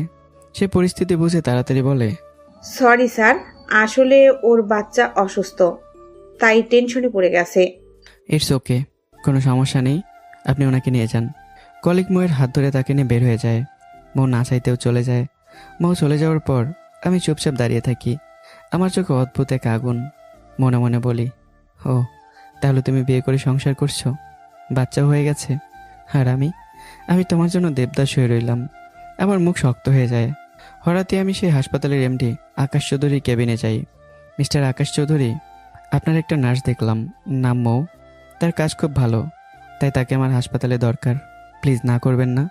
আকাশ চৌধুরী হেসে বলে, আরে ডাক্তার ইমরান, আপনি এটা কোনো কথা বললেন? অবশ্যই যাবে, আমি এখনই ওকে বলে দিচ্ছি। এদিকে মৌ বসে আছে, তার চোখে পানি। সে মনে মনে বলে, হ্যাঁ আমি ভুল করেছি, প্লিজ একবার আমাকে ক্ষমা করে দাও। তুমি এখন এত রাগ করে আছো। ঠিক তখন আরেকজন স্টাফ এসে বলে, মিস মৌ, আপনাকে আকাশ স্যার কেবিনে ডাকছেন। ময়ের বুক ধুক করে ওঠে। সে ভয় পেয়ে যায়। মনে মনে ভাবে, ইমরান কি আমার বিরুদ্ধে কমপ্লেন করেছে? আমি চাকরি চলে গেলে আমি আর আমার বাচ্চা কিভাবে চলবো? তার মাথায় আরেকটা প্রশ্ন ঘোরে। কিন্তু ইমরান তো পড়াশোনা জানতো না, তাহলে সে ডাক্তার হলো কিভাবে? এসব ভাবতে ভাবতেই মৌ কেবিনের সামনে গিয়ে বলে, ভেতরে আসবো স্যার? ভেতর থেকে উত্তর আসে, আসুন মিস বউ। মৌ ভিতরে ঢুকে নার্ভাস গলায় বলে, স্যার আমাকে ডেকেছেন? আকাশ চৌধুরী বলে, হ্যাঁ, আগামীকাল থেকে আপনি ডাক্তার ইমরানের হাসপাতালে কাজ করবেন। একথা বলে আকাশ চৌধুরী উঠে বাইরে চলে যায়। মৌ অবাক হয়ে দাঁড়িয়ে থাকে। ঠিক তখনই, মিস মৌ, কাল থেকে আমার হাসপাতালে আসবেন, দেরি যেন না হয়, আমি লেট পছন্দ করি না। মৌ কাপা গলায় বলে, আমি তোমার সাথে কিছু কথা বলতে চাই ইমরান। স্টপ! আমার নাম ধরে ডাকার সাহস কিভাবে পেলেন? আমাকে স্যার ডাকবে, অনলি স্যার। মৌ মাথা নিচু করে বলে, আমি আন্তরিকভাবে দুঃখিত স্যার। তোমাকে আমার হাসপাতালে কাজ করতে বলেছি একটা কারণ আছে। তোমাদের খান বংশের অহংকার আমার পায়ের নিচে নামানোর জন্য। এমনিতেই খানবাড়ির মেয়ে হয়ে একটা সাধারণ নার্সের চাকরি করছো, এতেই তো অনেক নিচে নেমে গেছো। এই কথা শুনে ময়ের চোখে পানি ভরে ওঠে, কিন্তু সে কিছু বলে না, কারণ সে মনে করে এটাই তার প্রাপ্য। তোমার হাজবেন্ড কি করে? মৌ চোখ তুলে তাকায়। সে কিছু বলতে যাবে, তার আগে আমি বলি, থাক, আমার এসব জানার দরকার নেই। কাল থেকে আমার হাসপাতালে চলে আসবে। এই বলে আমি কেবিন থেকে বের হয়ে যাই। হাসপাতাল থেকে বের হওয়ার সময় মনে মনে বলি, মৌ, তুমি আমাকে কষ্ট দিয়ে স্বামী সন্তান নিয়ে ভালোই আছো, আর আমি না, আমিও ভালো থাকবো আজ থেকে। অন্যদিকে মৌ কেবিনে দাঁড়িয়ে থাকে। তার চোখ দিয়ে নিঃশব্দে পানি পড়ছে। সে মনে মনে বলে, তুমি আমাকে কষ্ট দিতে চাও তাই না? ঠিক আছে, তাই হবে। কিন্তু একটা কথা সত্যি, আমি দ্বিতীয় বিয়ে করিনি ইমরান। এই শরীরে দ্বিতীয় কোনো পুরুষের স্পর্শ লাগার আগে আমি নিজেকে শেষ করে দেব। তবুও তুমি ছাড়া আমি আর কারো নয়। মৌয়ের মনে তখন হাজারটা প্রশ্ন ঘুরপাক খাচ্ছে। বারবার একটা কথাই তার মাথায় ধাক্কা মারছে। ইমরান তো ঠিক মতো পড়াশোনাই জানতো না, তাহলে সে ডাক্তার হলো কিভাবে? আর এত বড় বড় হাসপাতালেই বা এলো কোথা থেকে? প্রশ্নগুলো তার বুকের ভিতর ঝড় তুলছে, কিন্তু কোনো উত্তর কোথাও নেই। অন্যদিকে আমার মাথায় এক অন্য হিসাব চলছে। মনে মনে ঠিক করি, মৌকে নিজের হাসপাতালে এনে তার সামনেই ডক্টর আয়েশার সাথে ঘনিষ্ঠ হব। আমি দেখিয়ে দিতে চাই, তুমি ছাড়া আমার জীবন থেমে যায়নি। তুমি না থাকলে আমি ভালো আছি, খুব খুব ভালো আছি। বিকেলের দিকে আমি আবার সেই পরিচিত বেঞ্চে গিয়ে বসে পড়ি। আমার চোখে একটাই আশা, আজ হয়তো আরিয়ান আসবে। আমি অপলক দৃষ্টিতে রাস্তার দিকে তাকিয়ে থাকি। 1 ঘন্টা, 2 ঘন্টা, 3 ঘন্টা সময় কেটে যায়, কিন্তু আরিয়ান আসে না। শেষ পর্যন্ত মনটা ভারী করে আমি উঠে দাঁড়াই। আজও আমি আরিয়ানকে দেখতে পেলাম না। নিঃশব্দে আমি সেখান থেকে চলে যাই। রাতের নীরবতা। আরিয়ান ঘুমিয়ে পড়েছে। ছেলের মুখের দিকে কিছুক্ষণ তাকিয়ে থাকে মৌ। তারপর হঠাৎ তার বুকের ভিতর জমে থাকা কান্না আর আটকাতে পারে না। সে অঝরে কাঁদতে থাকে। মনে মনে বলে, ইমরান, তোমাকে এত কাছে পেয়েও আমি জড়িয়ে ধরতে পারলাম না। আমার একটা ভুল কি তুমি ক্ষমা করতে পারতে না? এই ভাবনা, এই অনুশোচনা, এই যন্ত্রণা নিয়েই তারপরও রাতটা কেটে যায়। সারা রাত তার চোখে আর ঘুম আসে না। অন্যদিকে আমার অবস্থা খুব একটা ভালো না। একদিকে আরিয়ান আজও আসেনি, অন্যদিকে 6 বছর পর নিজের ভালোবাসার মানুষের সামনে পেয়েও রাগ, অভিমান আর হারিয়ে যাওয়া অধিকার, সব মিলিয়ে আমার বুকের ভিতরে এক অদ্ভুত অস্থিরতা। সকালে মৌ নতুন হাসপাতালে কাজে যোগ দিতে আসে। তার চোখ লাল, মুখটা ক্লান্ত। স্পষ্ট বোঝা যায় সারা রাত সে ঘুমায়নি, কেঁদেছে। ঠিক তখনই আমি রিসেপশনে ঢুকে দেখি মৌ দাঁড়িয়ে কথা বলছে ডাক্তার আয়েশার সাথে। এই দৃশ্য দেখে আমার ঠোঁটে এক অদ্ভুত হাসি ফুটে ওঠে। Doctor Ayesha, you are looking beautiful today. এই বলে হঠাৎ করে আয়েশাকে জড়িয়ে ধরি। ডক্টর আয়েশা অবাক হয়ে যায়। মনে মনে ভাবে, আজ ইমরানের কি হলো যে মানুষটা আমাকে কখনো পাত্তাই দেয় না, সে আজ হঠাৎ আমাকে জড়িয়ে ধরলো। তবুও সে মুচকি এসে বলে, আজ আপনাকেও খুব হ্যান্ডসাম লাগছে। এই দৃশ্যটা দাঁড়িয়ে দাঁড়িয়ে দেখছিল মৌ। তার বুকের ভেতর যেন আগুন জ্বলতে শুরু করে। হিংসা, কষ্ট আর দহন মিলে তার ভেতরটা পুড়িয়ে দিচ্ছে। তবুও সে কিছু বলে না, শুধু চুপচাপ দাঁড়িয়ে থাকে। আমি হঠাৎ মৌয়ের দিকে তাকিয়ে বললাম, মিস মৌ, আমার কেবিনে 2 কাপ কফি নিয়ে আসবেন। এই বলে আমি ডক্টর আয়েশার হাত ধরে টেনে নিয়ে নিজের কেবিনে যাই। ডক্টর আয়েশা যেন আজ অবাক হওয়ার সীমা ছাড়িয়ে গেছে। একদিন এত কিছু তার মাথায় ঢুকছে না। এদিকে মৌ কফি বানাতে যায়, তার হাত কাঁপছে। মনে হচ্ছে বুকের ভিতর কেউ আগুন ধরিয়ে দিয়েছে। রাগে, অভিমানে, হিংসায় তার ভেতরটা জ্বলছে। তবু সে চুপচাপ কফি বানিয়ে আমার কেবিনে নিয়ে আসে। মৌ কফির 2টো মগ টেবিলে রাখতেই আমি বললাম, ডক্টর আয়েশা, কিছু পোড়া গন্ধ পাচ্ছেন না? ডক্টর আয়েশা অবাক হয়ে বলে, না তো, আমি তো কোনো গন্ধ পাচ্ছি না। আমার তো মনে হচ্ছে কারো কলিজা পুড়ে ছাই হয়ে যাচ্ছে। ডক্টর আয়েশা কথার মানে বুঝতে পারে না, কিন্তু মৌ খুব ভালো করে বুঝতে পারে। তার বুকটা কেঁপে ওঠে। সে আর এক মুহূর্ত সেখানে দাঁড়ায় না, চুপচাপ কেবিন থেকে বেরিয়ে যায়। সেই মুহূর্তেই মৌ বুঝে যায় কেন আমি তাকে নিজের হাসপাতালে এনেছি। কিছুক্ষণ পরে ডক্টর আয়েশা চলে যায়। তারপর আমি আবারও মৌকে ডেকে পাঠাই। মৌ কেবিনে ঢুকতেই বলি, দরজাটা ভালো করে লক করে আসুন। কথাটা শুনে মৌ একটু ভয় পেয়ে যায়। তার বুক ধক করে ওঠে, কিন্তু পরক্ষণে সে নিজেকে বোঝায়, ও তো আমার স্বামী, সমস্যা নাই। আমি যেন তার মনের কথাই বুঝতে পারি। ভয় পাওয়ার কিছু নেই, তোমার উপর আমার আর কোনো ইন্টারেস্ট নেই। মাথাটা একটু ব্যথা করছে, একটু মাথা টিপে দাও। মৌ কিছুক্ষণ দ্বিধায় দাঁড়িয়ে থাকে। তখনই আমি আবার বললাম, ভয় পাচ্ছ কেন? এখানে তোমার স্বামী এসে দেখবে না? কথাটা যেন ছুরির মতো এসে বেঁধে ময়ের হৃদয়ে। তবুও সে কিছু বলে না। ধীরে ধীরে এগিয়ে এসে আমার মাথায় হাত রাখে। তার আঙুলগুলো কাঁপছে। যে মানুষটার মাথায় একসময় সে ভালোবাসে নিয়ে হাত বুলিয়ে দিত, আর সেই মানুষটার মাথা টিপছে। কিন্তু দূরত্ব যেন আকাশ পাতাল। ময়ের বুকের ভিতর তখন আগুন জ্বলছে। কিছুক্ষণ আগে সে নিজের চোখে দেখেছে আমি অন্য একটা মেয়েকে জড়িয়ে ধরেছি। সেই দৃশ্যটা বারবার তার চোখের সামনে ভেসে উঠছে। তার আঙ্গুলের স্পর্শে আমার চুল নড়ছে। কিন্তু তার ভেতরে তখন একটাই অনুভূতি, হিংসা, অসহ্য জ্বালা, আর হারিয়ে ফেলা ভালোবাসার অসহায় যন্ত্রণা। মনে হচ্ছে যেন তার বুকের ভেতরটা ধীরে ধীরে পুড়ে ছাই হয়ে যাচ্ছে। সেদিন আমি বিকেলে চলে যাই সেই পরিচিত বেঞ্চটিতে, যেখানে বসে থাকি আমি প্রতিদিনই আরিয়ানের জন্য অপেক্ষা করি। আজও আশা নিয়ে বসে আছি। চোখ বারবার রাস্তার দিকে যায়। মনে মনে ভাবি, হয়তো আজ আরিয়ান আসবে। কিন্তু অপেক্ষার সময় যেন শেষই হতে চায় না। 1 ঘন্টা 2 ঘন্টা, তারপর আবারও সময় পেরিয়ে যায়। তবু আরিয়ানের দেখা মেলে না। আমি জানি না যে ছোট্ট ছেলেটা অসুস্থ। ডক্টর তাকে কয়েকদিন বিশ্রাম নিতে বলেছে। শেষ পর্যন্ত দীর্ঘ অপেক্ষার পর আমি ধীরে ধীরে উঠে দাঁড়াই। আজও আমার অপেক্ষা অপূর্ণ রয়ে গেল। মনটা ভারী হয়ে যায়। হাসপাতালে ফিরে এসে গাড়িতে উঠেই বাসার উদ্দেশ্যে বেরোতে যাব, ঠিক তখনই আমার চোখ পড়ে সামনে। মৌ আর ডক্টর আয়েশা একসাথে দাঁড়িয়ে আছে। আমি গাড়ি জানালা নামিয়ে বললাম, মিস আয়েশা, দাঁড়িয়ে আছেন কেন? আপনার গাড়ি কোথায়? আয়েশা একটু বিরক্তি গলায় বলে, গাড়িটা নষ্ট হয়ে গেছে, তাই সার্ভিসিংয়ে আছে। তাহলে গাড়িতে উঠুন, আপনাকে পৌঁছে দিয়ে আসি। ডক্টর আয়েশা চুপচাপ গাড়িতে উঠে বসে। তারপর হঠাৎ বলে, যদি মিস মৌকেও সাথে নেওয়া যায় তাহলে ভালো হয়।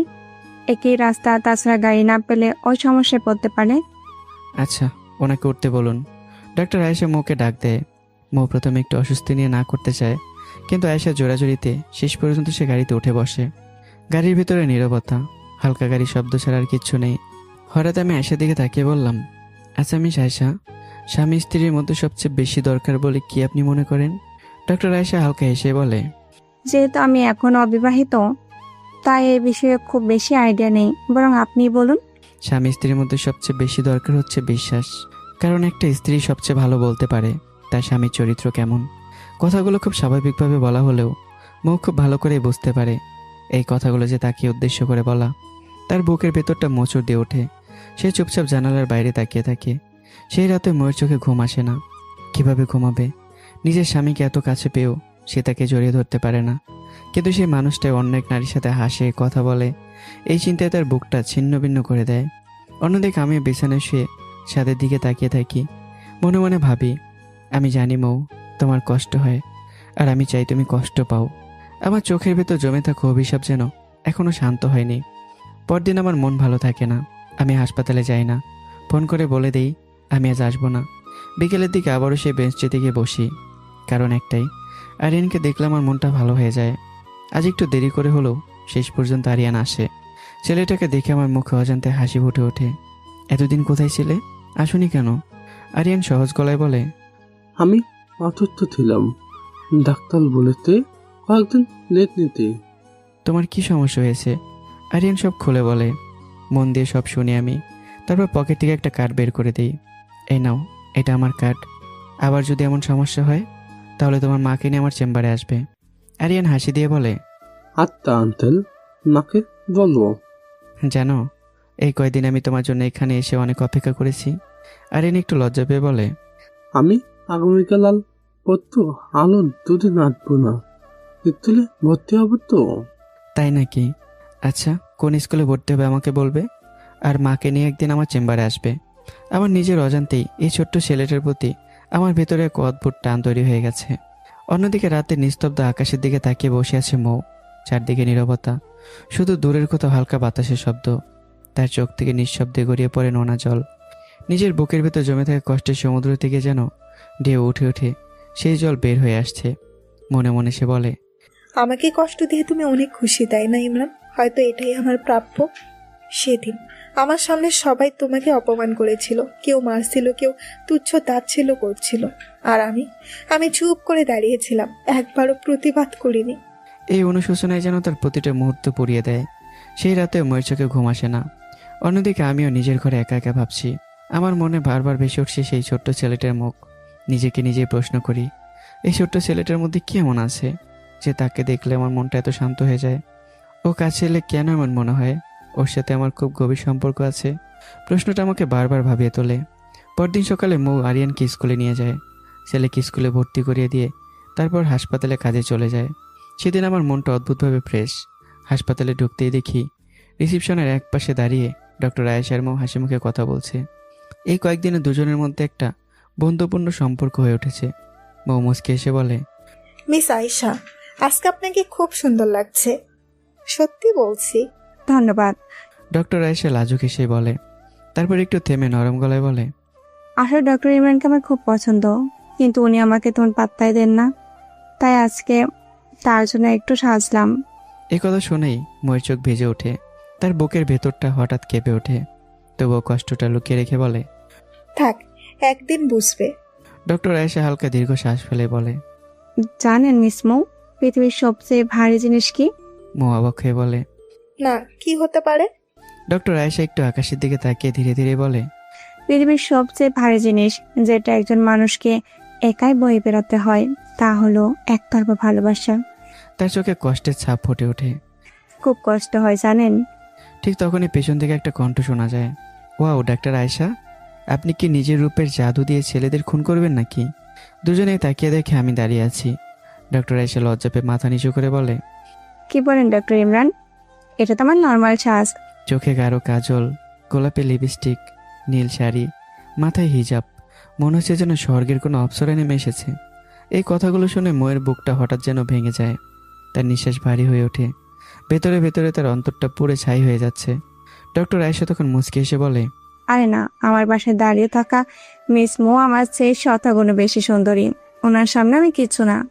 কথাটা শুনেই আমি হালকা হাসি দিয়ে বললাম, কিসের সাথে কি, পান্তা ভাতে কি, চলুন আমার কেবিনে। তারপর ময়ের দিকে তাকিয়ে বললাম, মিস মৌ, আমাদের জন্য আজকে 2 কাপ স্পেশাল চা নিয়ে আসবেন। এই বলে আমি ডক্টর আয়েশাখানে কেবিনে ঢুকে যাই। মৌ স্থির হয়ে দাঁড়িয়ে থাকে। তার চোখ শুধু আমার দিকে। নিজের স্বামীর পাশে অন্য একটা নারী, এই দৃশ্যটা সে কোনোভাবে মেনে নিতে পারছে না। তার বুকের ভেতর যেন হাজারটা ছুরি বিচ্ছে। কিছুক্ষণ পর 2 কাপ চা নিয়ে মৌ কেবিনে আসে। ভেতরে ঢুকতেই শুনতে পাই আমি বলছি, জানেন মিস আয়েশা, অহংকার মানুষের পতনের কারণ হয়। ডক্টর আয়েশা অবাক হয়ে বলে, কি সব আবল তাবল বলছেন ডক্টর ইমরান? ঠিক তখনই মৌ ধীরে বলে ওঠে, জানেন মিস আয়েশা, মানুষের যখন উন্নতি হয় তখন সে তার অতীত ভুলে যায়। কথাটা বলেই মৌ আর এক মুহূর্ত দাঁড়ায় না, চুপচাপ কেবিন থেকে বের হয়ে যায়। আর আমি অবাক হয়ে দরজার দিকে তাকিয়ে থাকি। ময়ের কথাগুলো আমার বুকের কোথাও গিয়ে যেন নিঃশব্দে আঘাত করে বসে। কিছুদিন ধরে হাসপাতালে একজন ডক্টর জাহিদুল ইসলাম জাহেদ ময়ের সাথে কথা বলার চেষ্টা করছে, কিন্তু মৌ সবসময় এড়িয়ে যায়। কারণ একটাই, আমি যদি দেখি তাহলে আবার যদি ভুল বুঝি, তাই সে দূরত্ব রেখেই চলে। কিন্তু সেদিন আবারও জাহেদ এসে দাঁড়ায় তার সামনে, হালকা হাসি দিয়ে বলে, কি হলো মিস মৌ, আমার সাথে কথা বললে কি আপনার কোনো সমস্যা আছে?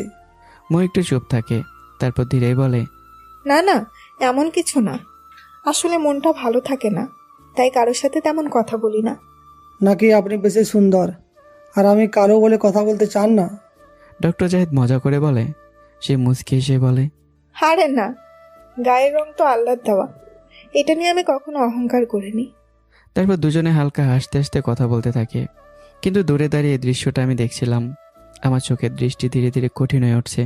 ভেতরে ভেতরে আমি জ্বলে পুড়ে ছাই হয়ে যাচ্ছি। আমার চল শক্ত হয়ে যায়, চোখ লাল হয়ে ওঠে রাগে। পরদিন সকালে আজ মৌ একটু অন্যরকম করে প্রস্তুত হয়। অনেকদিন পর সে আয়নার সামনে দাঁড়িয়ে নিজেকে সাজায়। আজ তার পরনে হালকা আকাশি শাড়ি, শাড়ির পারে সূক্ষ্ম রূপালী নকশা, মাথার উপর পরিপাটি করে টানা হিজাব, কপালের পাশে কয়েকটা চুল আলতো করে বেরিয়ে আসছে, চোখে হালকা গাঢ় কাজল, যেন তার চোখ দুটো আরো গভীর হয়ে উঠেছে।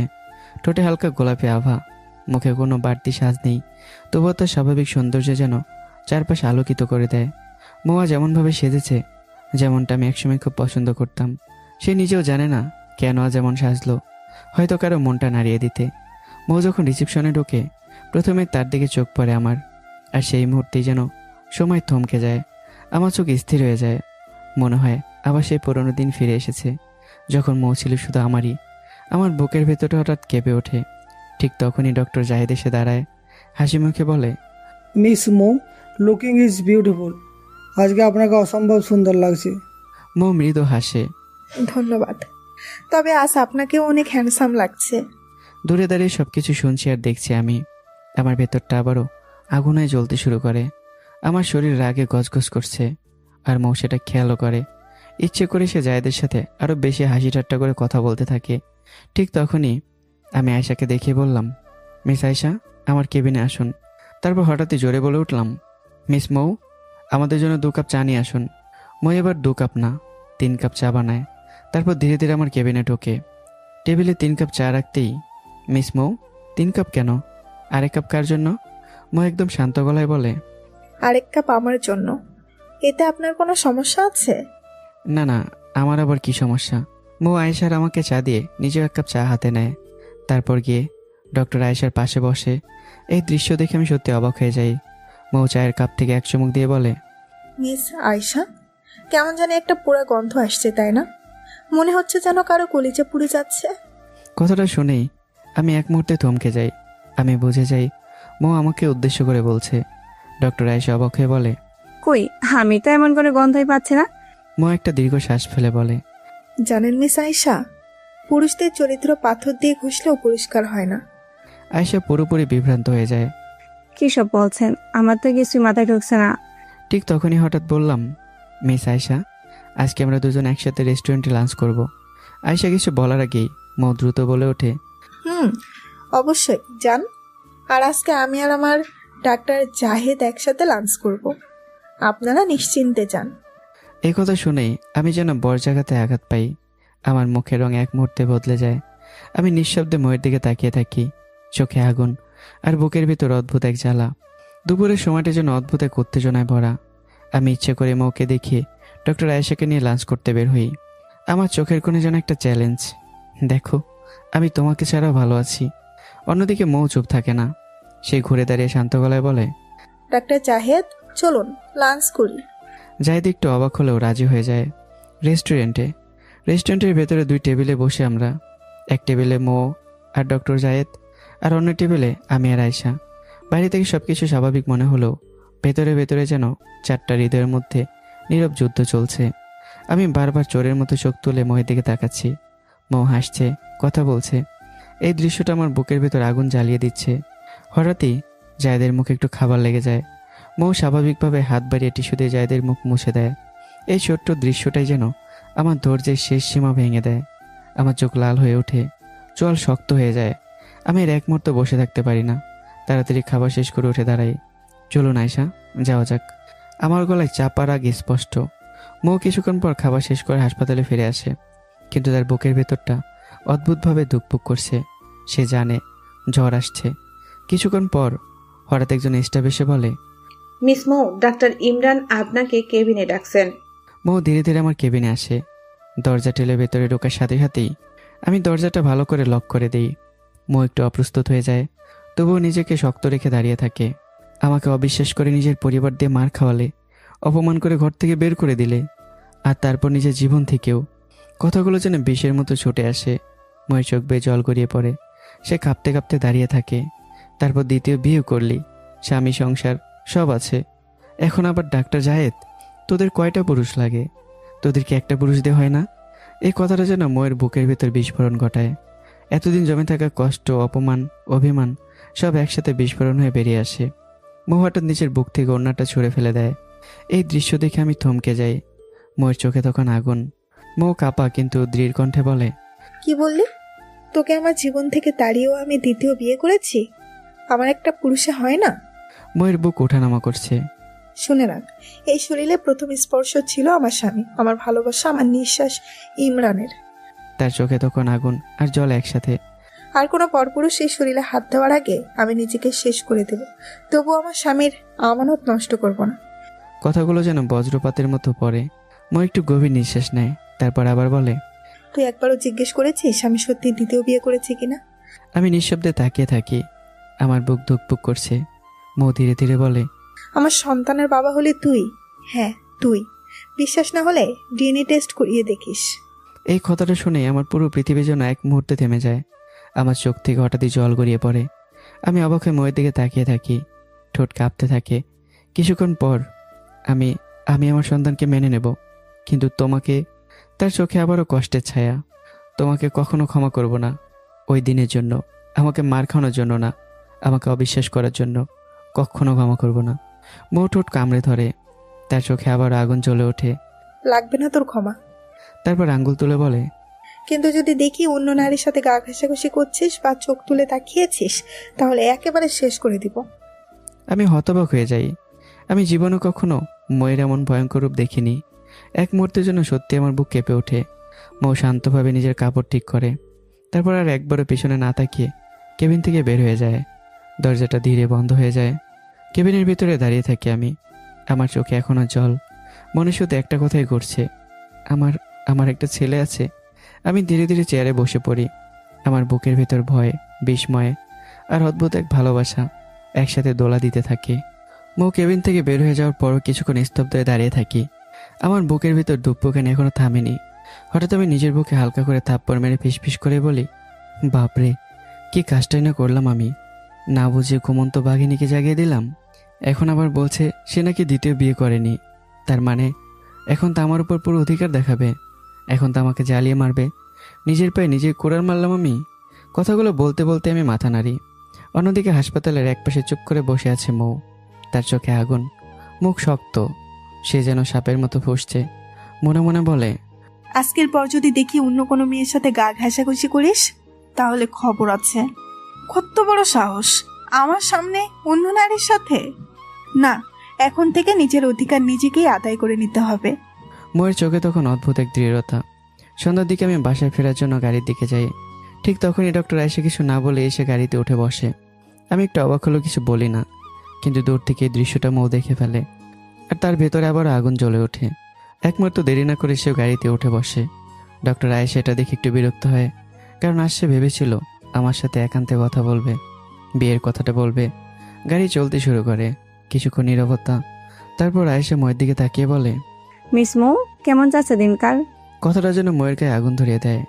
মৌ মনে মনে বলে, তুই আমার জামাইয়ের সাথে লাইন মারার চেষ্টা করিস আর এখন জিজ্ঞেস করিস দিনকাল কেমন? তবুও মুখে শান্ত গলায় বলে, ডাক্তার আয়েশা, মনটা খুব খারাপ। আয়েশা অবাক হয়ে যায়। কেন, আবার কি হলো? মৌ নিঃশ্বাস ফেলে বলে, আমার স্বামী পরকীয়া করছে। মন চাই যার সাথে পরকীয়া করছে তাকে সহ আমার স্বামীকে গরম সেদ্ধ পানিতে ডুবিয়ে রাখি। কথাটা শুনে আয়েশা একটু মুচকি হাসে। বাহ, তোমার বুদ্ধি তো খুবই ভালো। তারপর আধা মজা আধা সিরিয়াস গলায় বলে, আর এমনিতেই যে ছেলেরা বউ রেখে পরকীয়া করে তাদের ওইটা কেটে দেওয়া উচিত। এই কথা শুনে হঠাৎ আমি কাশতে শুরু করে দিই। কাশতে কাশতে কাশি যেন মাথায় উঠে যায়। আয়েশা তাড়াতাড়ি পানির বোতল এগিয়ে দেয়। এই নিন পানি। পানি খেয়ে বললাম, মিস আয়েশা, আপনাকে যতটা সহজ সরল মনে করেছিলাম আপনি তার চেয়ে অনেক বেশি ভয়ঙ্কর।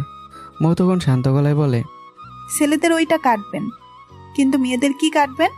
কারণ এক হাতে তো তালি বাজে না মিস আয়েশা। আয়েশা একটু ভেবে বলে, এটা ঠিক, কিন্তু মেয়েদের শাস্তি নিয়ে তো তেমন চিন্তা করিনি। মৌ মৃদু হাসে। একটু চিন্তা করবেন আর চিন্তা করে আমাকে জানাবেন। গাড়ির ভিতর অদ্ভুত এক নীরবতা নেমে আসে।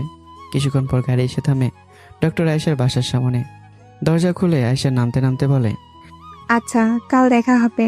তারপর বিদায় জানিয়ে ধীরে ধীরে বাড়ির ভিতর চলে যায়। গাড়ির ভিতর এখন শুধু আমি আর মৌ। আর বাতাসে ভাসছে এক অদ্ভুত অমীমাংসিত উত্তেজনা। গাড়ির ভিতরে তখন নীরবতা। মৌ চোখ লাল করে স্থির দৃষ্টিতে তাকিয়ে আছে আমার দিকে। সেই চোখে এখন এক আগুন, যেন একটু হলেই সব পুড়িয়ে ছাই করে দেবে। আমি সেটা দেখে অস্বস্তিতে পড়ে যাই। আমার বুকটা হঠাৎ ধরপড় করে উঠতে থাকে। তোমরা খান বংশের মেয়েরা কি এমনই ভয়ঙ্কর হও নাকি?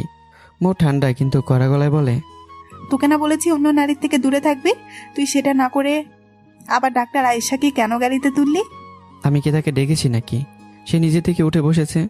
মৌ তীক্ষ্ণ দৃষ্টিতে তাকিয়ে বলে, না, তোর একটা ব্যবস্থা করতে হবে। কালকে হাসপাতালে আয়, তখন বলবো। এই বলে মৌ দরজা খুলে গাড়ি থেকে নেমে যায়। মৌ নেমে যাওয়ার পর আমি একটা বড় নিঃশ্বাস ফেলি। তারপর নিজের মাথা নাড়িয়ে বলি, উফ, বড় বাচ্চা বাঁচলাম। আমি তো মৌকে আমার হাসপাতালে এনেছিলাম ওকে জেলাসি ফিল করাতে, ওকে কষ্ট দিতে, কিন্তু এখানে তো উল্টো হচ্ছে সব। আমি এখন ওকে ভয় পেতে শুরু করেছি। আমি মাথা চুলকাই। এই মেয়েটা আগের চেয়ে আরও ভয়ঙ্কর হয়ে গেছে। অন্যদিকে মৌ বাসায় ফিরে। আজ তার মুখে এক অদ্ভুত শান্তির হাসি। ঘরে ঢুকেই সে ছোট্ট আরিয়ানকে কোলে তুলে নেয়, ভালোবাসায় জড়িয়ে ধরে, তার গালে চুমু খায়। এই দৃশ্য দেখে খালা অবাক হয়ে বলে, কিরে, আজ তোকে খুব খুশি লাগছে, কারণ কি? মৌ হালকা হাসে। খালা, নিজের অধিকারটা আদায় করতে পারছি। এখন থেকে নিজের অধিকার নিজেকেই আদায় করে নিতে হবে। খালা মাথা নেড়ে বলে, ভালো কথা। আর একটা কাজ কর, বাচ্চাটাকে যেন তার বাবার ভালোবাসা পায় সেই ব্যবস্থা কর। মৌ একটু চুপ থেকেই বলে, তারপর ধীরে বলে, চেষ্টা করবো খালা, তুমি শুধু দোয়া করো। ঠিক তখনই মৌয়ের ফোন বেজে ওঠে। স্ক্রিনে ভেসে ওঠে নাম কোহিনূর। মৌ ফোন রিসিভ করে হাসি মুখে বলে, হ্যাঁ বান্ধবী, বল, কেমন আছিস? ওপাশ থেকে কোহিনূর বলে, আমি তো ভালো আছি, কিন্তু তোর গলা শুনে মনে হচ্ছে তুই খুব খুশি। মৌ একটু লজ্জা মেশানো গলায় বলে, ইমরানকে পেয়েছি, কিন্তু এখনো রাগ আর অভিমান করে আছে। কোহিনূর হাসতে হাসতে বলে, এটা তো স্বাভাবিক। তুই আস্তে আস্তে তার রাগ ভাঙিয়ে নে। তারপর দুজনে একটা ভালো চাকরি নিবি, ছোট একটা বাসা নিয়ে নতুন করে সংসার শুরু করবি। মৌ একটু থেমে বলে, তুই জানিস ইমরান এখন সিলেটের নামকরা MBBS ডাক্তার।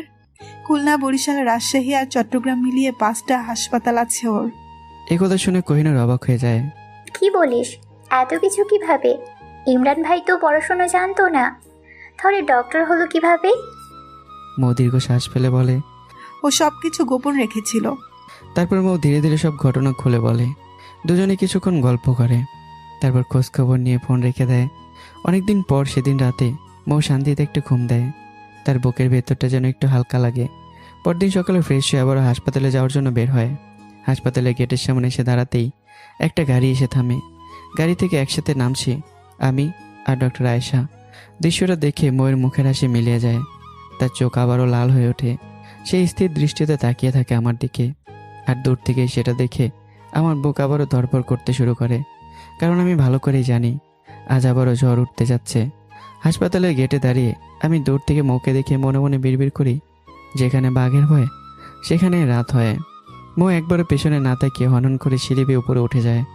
আমিও ধীরে ধীরে নিজের কেবিনে ঢুকি, কিন্তু আমি ঠিকমতো বসার আগেই দরজা বন্ধ হওয়ার আওয়াজ। মৌ কেবিনে ঢুকে দরজাটা ভেতর থেকে লক করে দেয়। আমি কিছু বুঝে ওঠার আগেই মৌ আমার শার্টের কলার ধরে টেনে নেয়। চোখ দুটো লাল আগুনের মতো। তোকে কি বলেছিলাম? তারপরও ডাক্তার আয়েশাকে নিয়ে গাড়িতে এলি কেন? সকালে বাসা থেকে বেরোতে দেখি সে দাঁড়িয়ে আছে, তখন কি করব বলো? মৌ চোখ কুঁচকে বলে, না, এভাবে হবে না, আমার একটা ব্যবস্থা করতে হবে, আর ওই বেচারা আয়েশারও। কথাটা বলেই মৌ কলার ছেড়ে দেয়। তারপর ঘুরে দাঁড়িয়ে কেবিন থেকে বের হয়ে যায়। মৌ চলে যাওয়ার পর আমি চেয়ারটায় বসে পড়ি। মাথা চুলকেই বলি, আমি কি খাল কেটে কমিয়ে নিয়ে এলাম নাকি? কিছুই তো বুঝতে পারছি না। তারপর হঠাৎ আমার মুখটা নরম হয়ে আসে। মনে মনে ভাবি, না, আমার ছেলেটাকে দেখতেই হবে। মৌয়ের সাথে সম্পর্ক যেমনই হোক, সন্তান তো আমারই। সেদিন সন্ধ্যা হয়ে যায়। আমি প্রায় সারাদিন কেবিন থেকে বেরিয়ে হই না। বাইরে হাসপাতাল ফাঁকা হয়ে আসে। ঠিক তখনই দরজায় নক করে ডাক্তার আয়েশা। ডক্টর ইমরান বাসায় যাবেন না? আপনি চলে যান, আমার একটু দেরি হবে। আয়েশা কিছু না বলে চলে যায়। কিছুক্ষণ পর দরজা খুলে ভেতরে ঢুকে মৌ। চলো, বাসায় যেতে হবে। আমি এবার আর তর্ক করি না, চুপচাপ গাড়িতে উঠে বসি। গাড়ি চলতে থাকে। কিছুক্ষণ নীরবতার পর বললাম, তোমার বাসার ঠিকানাটা দাও, আগামীকাল দিনে আসবো আমার ছেলেকে দেখতে। মৌ শান্ত গলায় বলে, আগে তোমার বাসার ঠিকানা বলো।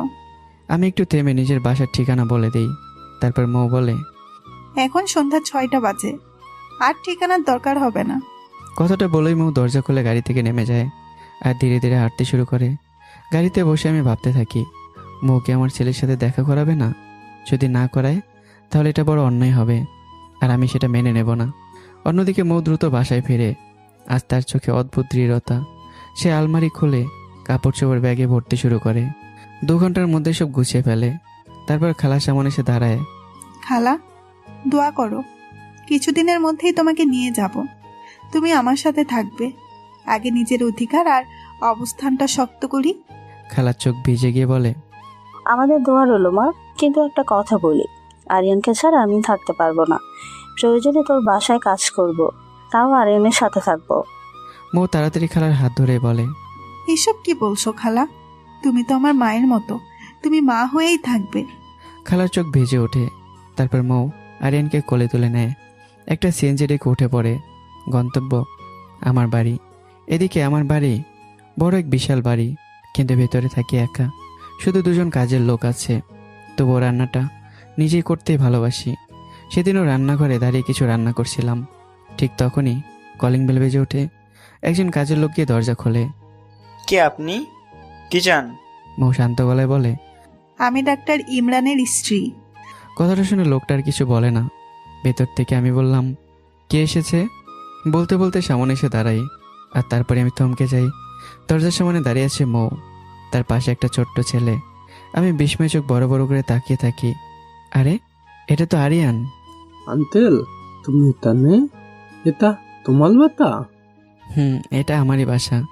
মৌ ততক্ষণে গম্ভীর মুখে দাঁড়িয়ে আছে। সে কাজের লোককে বলে, তোমার স্যারের রুম কোনটা? লোকটা চুপচাপ আমার রুম দেখিয়ে দেয়। মৌ আর কিছু না বলে নিজের ব্যাগটা নিয়ে সোজা সেই রুমে ঢুকে যায়। এদিকে আমি আরিয়ানকে কোলে নিয়ে আদর করছি। ছেলেটাকে বুকে জড়িয়ে ধরে আমি যেন সব ভুলে গেছি, এমনকি এই কথাটাও যে আরিয়ান এসেছে মৌয়ের সাথে। হঠাৎ আরিয়ান বলে, আঙ্কেল, আম্মু বলতে এটা আমার আব্বুল ব্যথা। কথাটা শুনে আমি যেন পাথর হয়ে যাই। আমার বুকের ভিতর কেমন যেন কেঁপে ওঠে। মনে মনে বলি, তার মানে আরিয়ান আমার ছেলে? তাই তোকে দেখলে আমার মনে হতো ওর সাথে আমার একটা অদ্ভুত সম্পর্ক আছে। আমার চোখ ভিজে ওঠে। আমি আরিয়ানকে আরো শক্ত করে বুকে জড়িয়ে ধরি। তারপর তাড়াতাড়ি মৌকে খুঁজতে যাই। নিজের রুমে ঢুকেই দেখি মৌ বিছানার পাশে বসে আছে, ব্যাগটা পাশে রাখা। তুমি তুমি এখানে থাকবে? আমি থাকলে তোমার সমস্যা আছে নাকি? আমি তোমাকে এখনো ক্ষমা করিনি, আর হয়তো কখনো করবও না। তাই আমাদের আলাদা থাকাই ভালো। যেহেতু আমাদের সন্তান আছে, তুমি এই বাড়িতেই থাকো, কিন্তু পাশের রুমে। একথা শুনে মৌয়ের চোখে আগুন জ্বলে ওঠে। এমন সময় এমন একটা ঘটনা ঘটে গেল যেটা আবারও কল্পনার বাইরে ছিল। তো বলুন তো কি হয়েছে? অবশ্যই কমেন্ট করে জানাবেন। আর বাকেটের পরের পর্বে দেখা হচ্ছে আবার আগামীকাল। সবাই ভালো থাকবেন, সুস্থ থাকবেন। আল্লাহ হাফেজ।